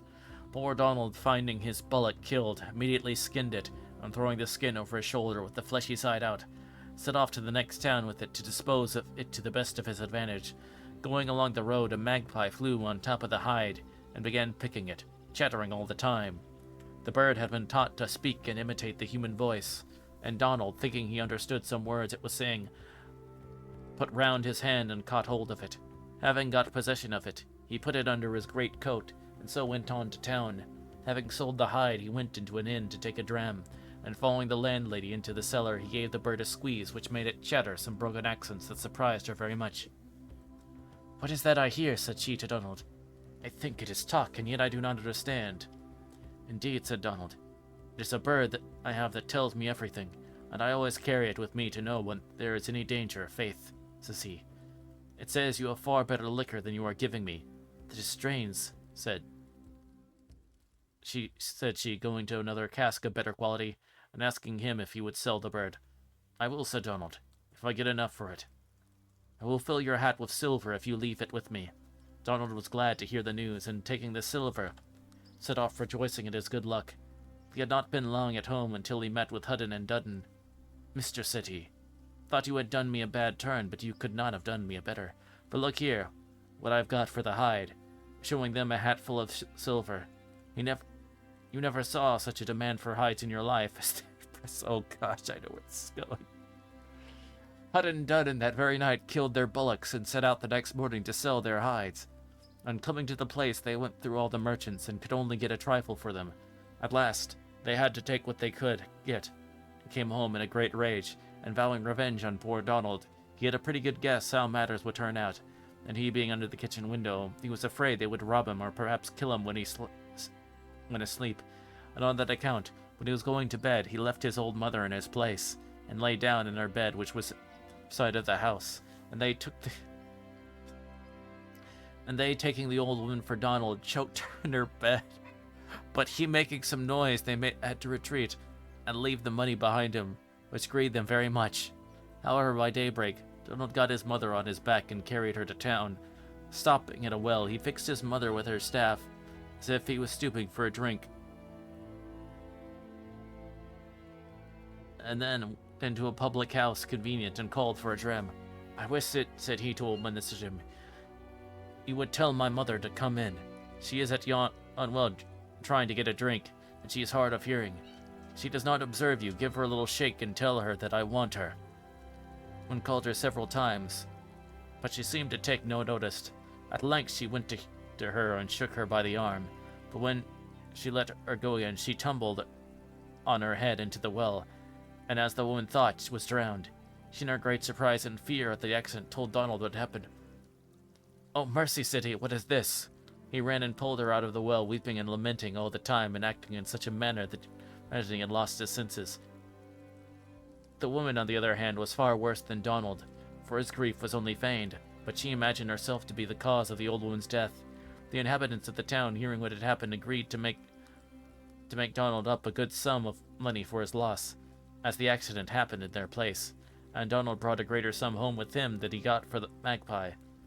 They buried Donald's mother, and as soon as he saw Hudden, he showed them the last purse of money he got. "You thought to kill me last night," said he, "but it was good for me it happened my mother, for I got all that purse for her to make gunpowder." That very night, Hudden and Dudden killed their mothers, and the next morning set off them to town. On coming down with their burden on their backs, they went up and down crying, "Who will buy old wives for gunpowder?" So that everyone laughed at them, and the boys at last clotted them out to the place. Then they saw the cheat, and vowed revenge on Donald, buried the old woman, and set off in pursuit of him. Coming to his house, they found him sitting at his breakfast, and seizing him, put him in a sack, and went to drown him in a river at some distance. As they were going along the highway, they raised a hare, which they saw had but 3 feet, and throwing off the sack, ran after her, thinking by her appearance she would be easily taken. In absence, there came a drover that way, and hearing Donald sing in the sack, wondered greatly what could be the reason. "What is the reason," said he, "that you are singing and you are confined?" "Oh, I'm going to heaven," said Donald. In a short time I expect to be free from trouble," said the drover. "Will I give you if you let me go in your place?" "Indeed, I do not know," said he. "Take a good sum. I have not much money," said the drover, "but I have 20 head of fine cattle, which I will give you in exchange places with me." "Well," says Donald, "I do not care if I lose the sack, and I will come out."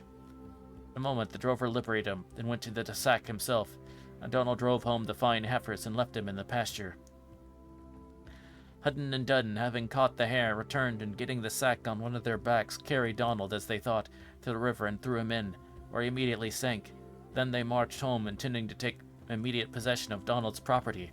But how great was their surprise when they found him safe at home before them, such a fine herd of cattle, whereas they knew he had done before. "Donald," said they, "what is all this? We thought you were drowned, and yet you are here before us," said he. "If I had but helped him along with me when you threw me in, it would have been the best job ever I met, for of all the sight of cattle and gold that ever was seen in there, and no one to own them. But I was not able to manage more than you see, and I could show you the spot where you might get hundreds." They both swore they would be his friend, and Donald accordingly led them to a very deep part of the river, and lifted up a stone. "Now," said he, "watch this," going to the stream. "There is the very place. Go in, one of you first, and if you want help, you have nothing to do but call." Hudden, jumping in and sinking to the bottom, rose up again, and making a bubbling noise, as those do that are drowning, attempted to speak, but could not. "What is it that he is saying now?" says Dudden. "Faith," says Donald, "he is calling for help." "Do you hear him? Stand about," said he, coming back, "till I leap in. I know how to do it better than any of you." Dudden, to have the advantage of him, jumped in off the bank, and was drowned along with Hudden, and this was the end of Hudden and Dudden.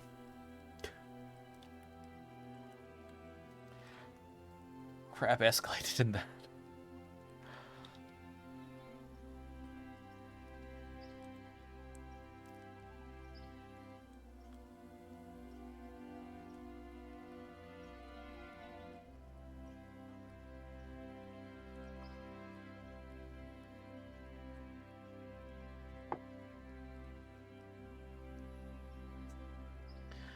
The Jackdaw. Tom Moore was a linen draper in Sackville Street. His father, when he died, left him an affluent fortune, and a shop of excellent trade. As he was standing at his door one day, a countryman came up to him with a nest of jackdaws, and accosting him says, "Master, will you buy a nest of daws?" "No, I don't want any, master," replied the man. "I will sell them all cheap." "You shall have the whole nest for 9 pence. "I don't want them," answered Tom Moore, "so go about your business." As the man was walking away, one of the daws popped out its head and cried, "Buck, buck!"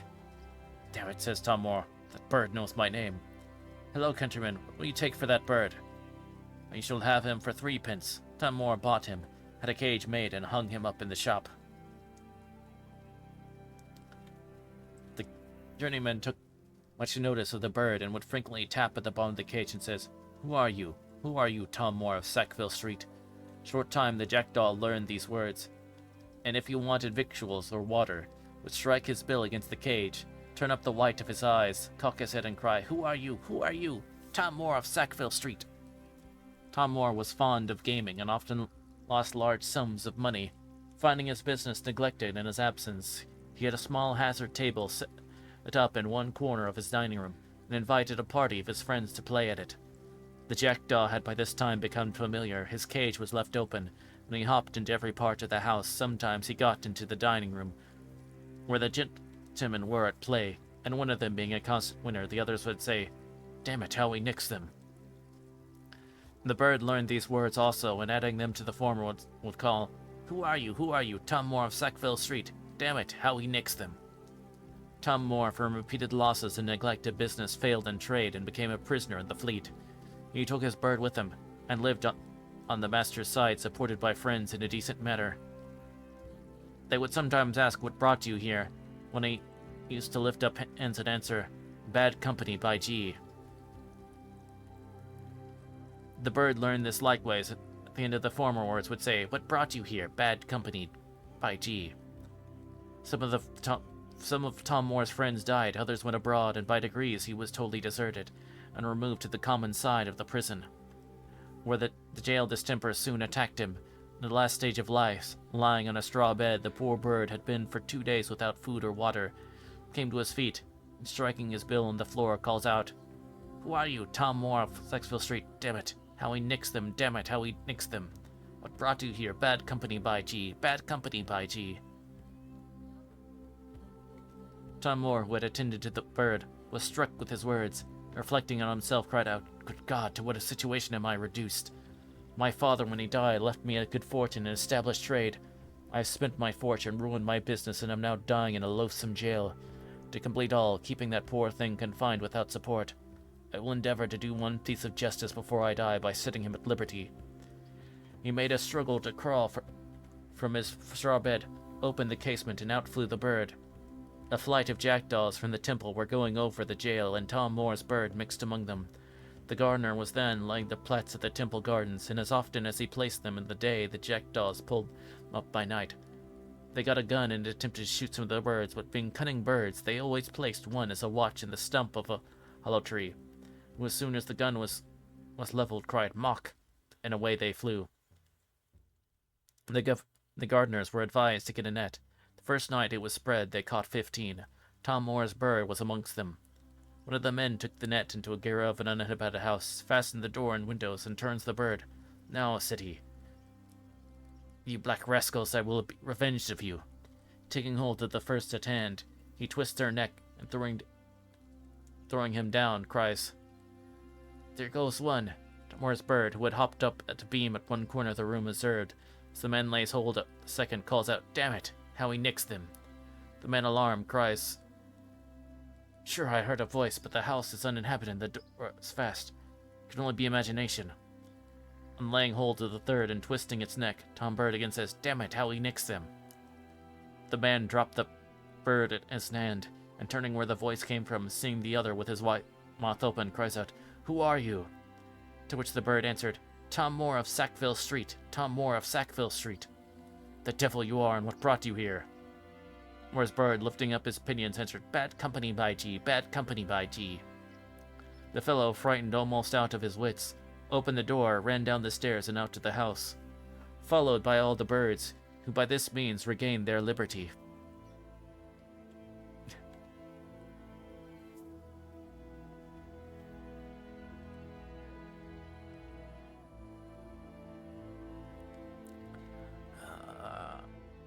Okay, from the looks of it. So we need to do one more ad break for the evening, and then this should take us for the rest of the stream. Finish, because we got one more story left. But so we're gonna run this ad break, and by that, in 3-minute ad break. I'm sorry, we have to take another one, especially since we're close to the end. But anyway, but let's get the ad. So feel free to get a drink or anything you need to do in the meantime.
now finish this story.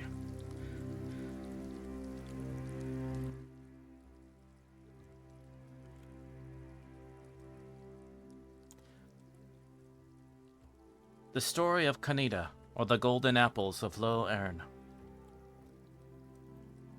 Translated from the original Irish of the storyteller Abraham McCoy by Nicholas O'Kearney. It was long before the time the western districts of Fodla had any settled name, but were indiscriminately called after the person who took possession of them, and whose name they retained only as long as his sway lasted, that a powerful king reigned over this part of the sacred island. He was a puissant warrior, and no individual was found able to compete with him either on land or sea, or question his right to his conquest. The great king of the west held uncontrolled sway from the island of Rathlin to the mouth of Shannon by the sea, and far as the glittering length by land. The ancient king of the west, whose name was Con, was good and as well as great, and passionately loved by his people. His queen was a British princess, and was equally beloved and esteemed, because she was the great counterpart of the king in every respect. For whatever good qualification was wanting in the one, the other was certain to indemnify the omission. It was plainly manifest that heaven approved of the career and the life of the virtuous couple, for during their reign the earth produced exuberant crops, the trees fruit ninefold, commensurate with their usual bearing, the rivers, lakes, and surrounding sea teemed with the abundance of choice fish, while herds and flocks were unusually prolific, and kine and sheep yielded such abundance of rich milk that they shed in torrents upon the pastures, and furrows and cavities were always filled with pure lacteal produce of the dairy. All these were blessings heaped by heaven upon the western districts of Innisfodla, over which the benignant and just Con swayed his scepter, in approbation of the course of government he had marked out for his own guidance. It is needless to state that the people who owned the authority of this great and good sovereign were the happiest on the face of the wide expanse of earth. It was during his reign, and that of his son and successor, that Ireland acquired the title of the Happy Isle of the West among foreign nations. Con Mór and his good Queen Edda reigned in the great glory during many years. They were blessed with an only son, whom they named Con Edda, after both his parents, because the Druids foretold at his birth that he would inherit the good qualities of both. According as the young prince grew in years, his amiable and benign qualities of mind, as well as his great strength of body and manly bearing, became more manifest. He was the idol of his parents, and the boast of his people, and was beloved and respected to the degree that neither prince, lord, nor plebeian swore an oath by the sun, moon, stars, or elements, except by the head of Con Edda. This career of glory, however, was doomed to meet a powerful but temporary impediment, for the good Queen Edda took a sudden and severe illness, of which she died in a few days, thus plunging her spouse, her son, and all her people into a depth of grief and sorrow from which it was found difficult to relieve them. The good king and his subjects mourned the loss of Queen Edda for a year and a day, and at the expiration of this time, Con Mór reluctantly yielded to the advice of his druids and counselors, and took to wife the daughter of his arch-druid. The new queen appeared to walk in the footsteps of the good Edda for several years, and gave great satisfaction to her subjects. But in course of time, having had several children, and perceiving that Con Edda was the favorite son of the king and the darling of the people, she clearly foresaw that he would become successor to the throne after the demise of his father, and that her son would certainly be excluded. This excited the hatred and inflamed the jealousy of the druid's daughter against her stepson to such an extent that she resolved in her own mind to leave nothing in her power undone to secure his death, or even exile by the kingdom. She began by circulating evil reports of the prince, but as he was above suspicion, the king only laughed at the weakness of the queen. The great princes and chieftains, supported by the people in general, gave an unqualified contradiction, while the prince himself bore all his trials with utmost patience, and always repaid her bad and malicious acts toward him with good and benevolent ones. The enmity of the queen towards Con Edda knew no bounds when she saw that the false reports he circulated could not injure him. As a last resource, she carried out her wicked projects. She determined to consult her henwife, who was a reputed enchantress. Pursuant to her resolution, by the early dawn of morning she hied to the cabin of the henwife, and diverged to her the cause of her trouble. "I cannot render you any help," said the henwife, "until you name the reward. What reward do you require, King?" asked the queen impatiently. "My reward," replied the enchantress, "is to fill the cavity of my arm with wool, and the hole that I shall bore with my distaff the red wheat." "Your reward is granted, and shall immediately be given you," said the queen. The enchantress thereupon stood in the door of her hut, bending her arm into a circle with her side, directed the royal attendants to thrust the wool into her house through her arm. She never permitted them to cease until all the available space within was filled with wool. She then got on the roof of her brother's house, and having made a hole through it with her distaff, caused red wheat to be spilled through it, until that was filled up to the roof with red wheat, so that there was no room for another grain within. "Now," said the queen, "since you have received your reward, tell me how I can accomplish my purpose. Take this chessboard and chess, and invite the prince to play with you. You shall win the first game. The condition you shall make is that whoever wins a game shall be at liberty to impose whatever conditions the winner pleases on the loser.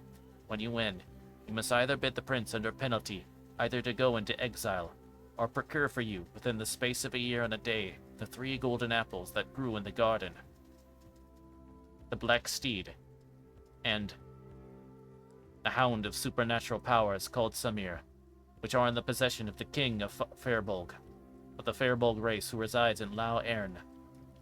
Those 2 things are so precious and so well guarded that he can never attain them by his own power, and if he would rashly attempt to seek them, he should lose his life."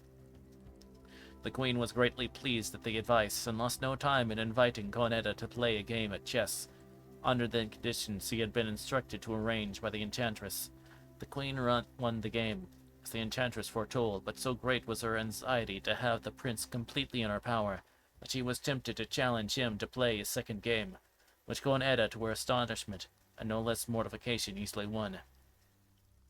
"Now," said the prince, "since you won the first game, it is your duty to impose your case first." "Case," said the queen, "which I impose upon you is to procure me the 3 golden apples that grow in the garden, the black steed, and the hound of supernatural powers, which are in the keeping of the king of the Firbolgs and the Lao Ern, within the space of a year and a day, or in case you fail, to go into exile, and never return except you surrender yourself to lose your head, and preservation of life." "Well then," said the prince, "the case by which I bond by you is to sit upon the pinnacle of yonder tower until my return, and take neither food nor nourishment of any description, except what red wheat you may pick up with the point of your bodkin. But if I do not return, you are perfect liberty to come down at the expiration of the year and the day."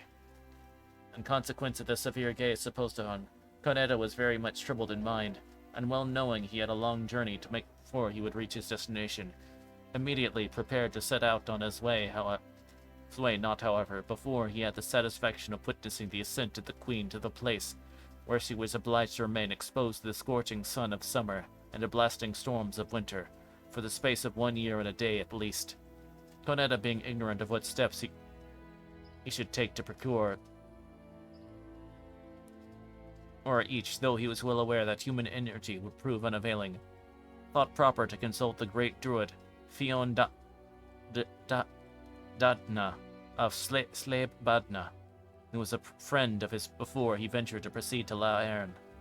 When he arrived at the urn of the druid, he was received with cordial friendship and welcome. As usual was poured out before him, and when he was seated, warm water was fetched, and his feet bathed, so the fatigue he felt after his journey was greatly relieved.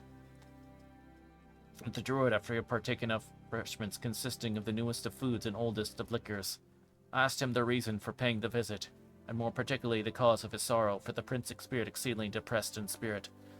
Cornetta told his friend the whole story of the transaction with his stepmother, from the beginning to end. "Can you not assist me?" asked the prince with downcast countenance. "Cannot, indeed, assist you at present," replied the druid, "but I'll retire to my green place at sun rising on the morrow, and learn by virtue of my druidism what can be done to assist you." The druid accordingly, as the sun rose on the following morning, retired to his his green place, and consulted the god which he adored through the power of his drought hatch. When he returned, he called Conan aside on the place and addressed him. My dear son, I find you've been put under a most severe and almost impossible case intended for your destruction. No person on earth could advise the queen to impose it except the Cailleach of Lough Corrib, who is the greatest druidess now in Ireland and sister to Firebolg, king of Lough Erne. It is not in my power, nor in that of the deity I adore, to interfere in your behalf, but go directly to Stiab Mis and consult the bird of the human head, and if there be any possibility of relieving you, that bird can do it, for there is not a bird in the Western world so celebrated as that bird, because it knows all things that are past, all things that are present and exist, and all things that shall hereafter exist. It is difficult to find access to this place of concealment, and more difficult still to obtain an answer from him, but I will endeavor to regulate that matter for you, and that is all I can do for you at present. The Archdruid then instructed him thus. Take, said he, yonder little shaggy steed, and mount him immediately, for in 3 days the bird will make himself visible, and the little shaggy steed will conduct you to his place of abode. But lest the bird should refuse to reply to your queries, take this precious stone and present it to him. Then little danger on doubt exists that he will give you a ready answer. The prince returned heartfelt thanks to the druid, and having saddled and mounted the little shaggy horse without much delay, received the precious stone from the druid, and after having taken his leave of him, set out on his journey. He suffered the reins to fall loose upon the neck of the horse according as he had been instructed, so that the animal took whatever road he chose. It would be tedious to relate the numerous adventures he had with the little shaggy horse, which had extraordinary gift of speech, and was a drought-hatched horse during his journey. The prince having reached the hiding place of the strange bird at the appointed time, and having presented him the stone according to Fiona Badna's instructions, and proposed his questions relative to the manner he could best arrange for the fulfillment of his geis. The bird took upon his stone the jewel from the stone on which it was placed, and flew to an inaccessible rock at some distance. And when there perched, he thus addressed the prince. Con Edda, son of the king of Quachan, said he in a loud croaking human voice, remove the stone just under your right foot, and take the ball of iron and cup you shall find under it. Then mount your horse, cast the ball before you, and having done so, your horse will tell you all the other things necessary to be done. The bird, having said this, immediately flew out of sight. Cornetta took great care to do everything according to the instruction of the bird. He found the iron ball and cup at the place which had been pointed out. He took them, mounted his horse, and cast the ball before him. The ball rolled on at a regular gait, while the little shaggy horse followed on its way until it reached the margin of Lough Erne. Hence the ball rolled into the water and became invisible. All right now, said the pony. Put your hand in mine ear. Take from thence the small bottle of all heal, and the little wicker basket which you will find there, and remount with speed. For just now your great dangers and difficulties commence. Cornetta, ever faithful to the kind advice of his pony, did what he had been advised.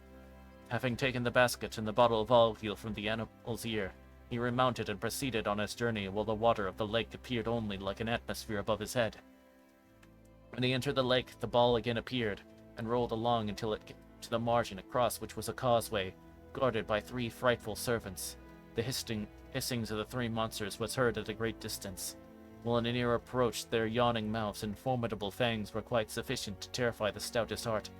Now, said the horse, open the casket and cast a piece of the meat you find it into the mouth of each serpent. When you have done this, secure yourself in your seat in the best manner you can, so that you may make all due arrangement to pass them.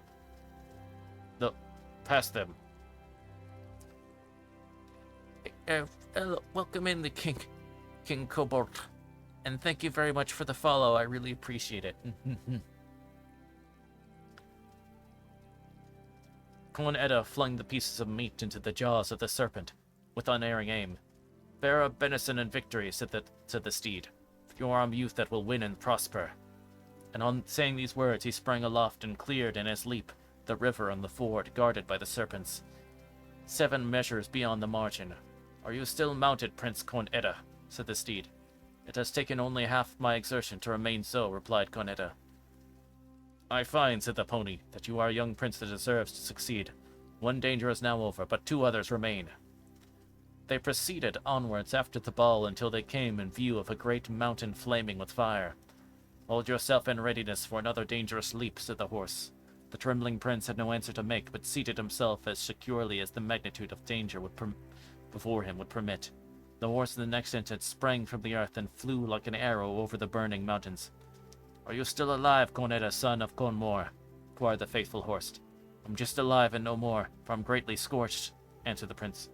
"Since you are yet alive, I feel assured that you are a young man destined to meet supernatural success and beneficence," said the druidic steed. "Our greatest dangers are over," said he. "There is hope that we shall overcome the next and last danger." After they succeeded a short distance, his faithful steed, addressing Conetta, said, "Right now, apply a portion of the little bottle of all heal to your wounds." The prince immediately followed the advice of his monitor, and as soon as he rubbed the all heal to his wounds, he became as whole and fresh as ever he had been before.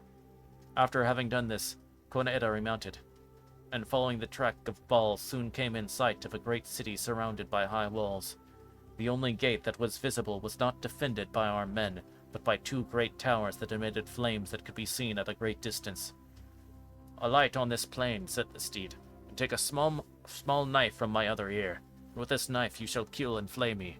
When you have done this, envelop yourself in my hide, and you can pass the gate unscathed and unmolested. When you get inside, you can come out at pleasure, because once you enter, there is no danger, and you can pass and repass whenever you wish. Let me tell you that all I have to ask of you in return is that you, once inside the gates, will immediately return and drive away the birds of prey that may be fluttering around to feed on my carcass. And more, that you will pour any drop of that powerful all-heal, if such still remain in the bottle, upon my flesh to preserve it from corruption. When you do this in memory of me, if it be not too troublesome, dig a pit and cast my remains into it." "Well," said Conetta, my noblest steed, because you have been so faithful to me hitherto, and because you would have rendered me further still, consider such a proposal insulting to my feelings as a man and totally in variance with the spirit, which can feel the value of gratitude, not to speak of my feelings as a prince. But as a prince I am to say, come what may, come death itself in its most hideous forms and terrors, I never will sacrifice private friendship to personal interest. Hence I swear by my arms of valor, prepared to meet the worst, even death itself, sooner than violate the principles of humanity, honor, and friendship." "What a sacrifice to propose! Pshaw, man, heed not that. Do whatever I advise you, and prosper." "Never, never," exclaimed the prince.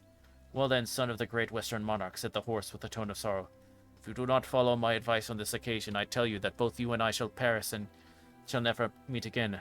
But if you act as I have instructed, matters shall assume a happier and more pleasing aspect than you may imagine. I have not misled you heretofore. If I have not, what need have you to doubt the most important portion of my counsel? Do exactly as I have directed.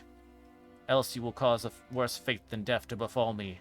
Moreover, I can tell you that if you persist in your resolution, I have done with you forever." The prince found that his noble steed could not be persuaded from his purpose. He took the knife out of his ear with reluctance. With a faltering and trembling hand, essayed experimentally to point the weapon at his throat. Conetta's eyes were bathed in tears, but no sooner that he pointed the druidic scion to the throat of his good steed, than the dagger, as if impelled by some druidic power, stuck into his neck. In an instant the work of death was done, and the noble animal fell dead at his feet. The prince saw his noble steed fall dead by his hand. He cast himself at the ground and cried aloud until consciousness was gone. When he recovered, he perceived that the steed was quite dead, and as though there was no hope of resuscitating him, he considered it the most prudent course he could to adopt to act according to the advice he had given him. After misgivings of mind and abundant showers of tears, he essayed the task of flaying him, which was only that of a few minutes. When he found he had the hide separated from the body, he, in the deranged moment, enveloped himself in it, and proceeded towards the magnificent city in rather a demented state of mind. Entered in without any molestation or opposition. It was a surprisingly populous city, an extremely wealthy place, but its beauty, magnificence, and wealth had no charms for Conn-Eda, because the thought of the loss he sustained in his dear steed was paramount to those of all other earthly considerations. He had scarcely proceeded more than 50 paces from the gate when the last request of his beloved steed forced itself upon his mind, and compelled him to return to perform the last solemn injunctions upon him. When he came to the spot upon which the remains of his beloved steed lay, an appalling sight presented himself. Ravens and other carnivorous birds of prey were tearing and devouring the flesh of his dear steed. It was but the short work to put them to flight, and having uncorked his little jar of all heal, he deemed it a labor of love to embalm the now mangled remains with the precious ointment. The potent all-flesh had scarcely touched the inanimate flesh when, to the surprise of Con Eda, it commenced to undergo some strange change, and in a few minutes, to his unspeakable astonishment and joy, it assumed the form of one of the handsomest and noblest young men imaginable, and in the twinkling of an eye the prince was locked in his embrace, smothering him with kisses and drowning him with tears of joy. When one recovered from his ecstasy of joy, the other from his surprise, the strange youth thus addressed the prince. "Most noble and puissant prince, you are the best sight I ever saw with my eyes, and I am the most fortunate being in existence for having met you. Behold in my person, changed to the natural shape, your little shaggy steed. I am brother of the king of the city, and it was the wicked druid Fionn Batna who kept me so long in bondage, but he was forced to give me up when you came to consult him, for my gaze was then broken, yet I could not recover my pristine shape and appearance unless you had acted as you have kindly done.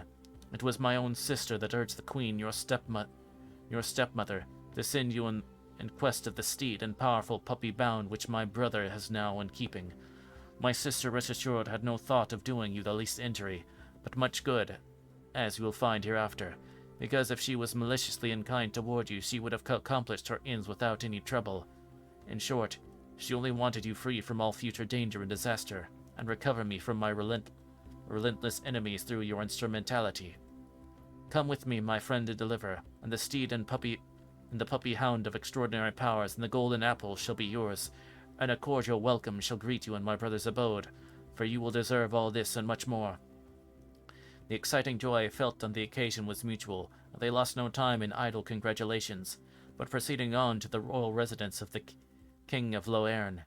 Here they were both received with demonstrations of joy by the king and his chieftains, and when the purpose of Con Eda's visit became known to the king,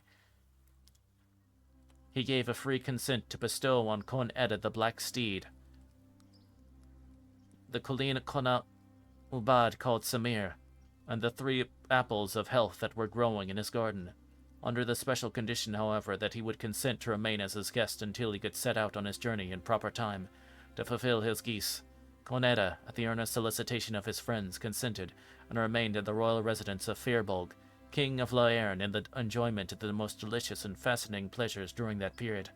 When the time of his departure came, 3 golden apples were plucked from the crystal tree in the midst of the pleasure garden, and deposited into his bosom. The puppy hound Samir was leashed, and the leash put into his hand, and the black steed, richly harnessed, was got into readiness for him to mount. The king himself helped him on horseback, and both he and his brother assured him that he might not fear burning mountains or hissing serpents, because none would impede him, as his steed was always a passport to him and from his subequous kingdom. And both he and his brother extorted a promise from Con Eda that he would visit them once every year at least. Con Eda took leave of his dear friend and the king his brother. The parting was a tender one, sorrowed by regret on both sides. He proceeded on his way without meeting anything to obstruct him, and in due time came in sight of the dune of his father, where the queen had been placed on the pinnacle of the tower, in full hope that, as it was the last day of her imprisonment there, the prince would not make his appearance, and thereby forfeit all pretensions and right to the crown of his father forever. But her hopes were doomed to meet a disappointment, for when it came announced to her by her couriers who had been posted to watch the arrival of the prince that he approached, she was incredulous. But when she saw him mounted on a foaming black steed, richly harnessed, and leading a strange kind of animal by a silver chain, she at once knew he was returning in triumph, and that her schemes laid for his destruction were frustrated. In the excess of grief at her disappointment, she cast herself from the top of the tower and was instantly dashed to pieces. Con Eda met a welcome reception from his father, who mourned him as lost to him forever during his absence, and when the base conduct of his queen became known, the king and his chieftains ordered her remains to be consumed to ashes for her perfidy and wickedness. Con Eda planted the 3 golden apples in his garden, and instantly a great tree, bearing similar fruits, sprang up. This tree caused all the districts to produce an exuberance of crops and fruits so that it became as fertile and plentiful as the dominions of the Firbolgs. In consequence of the extraordinary powers possessed by the golden fruit, the hound Samir and the steed were of utmost utility to him, and his reign was long and prosperous, and celebrated among the old people for the great abundance of corn, fruit, milk, fowl, and fish that prevailed during his happy reign. It was after the name Coneda, the province of Connacht, or Canada or Connacht, was so called.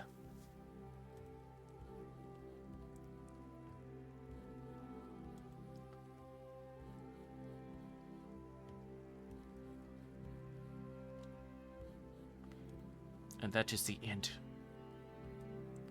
The story for the stories of fairy and folktales of the Irish Peasantry.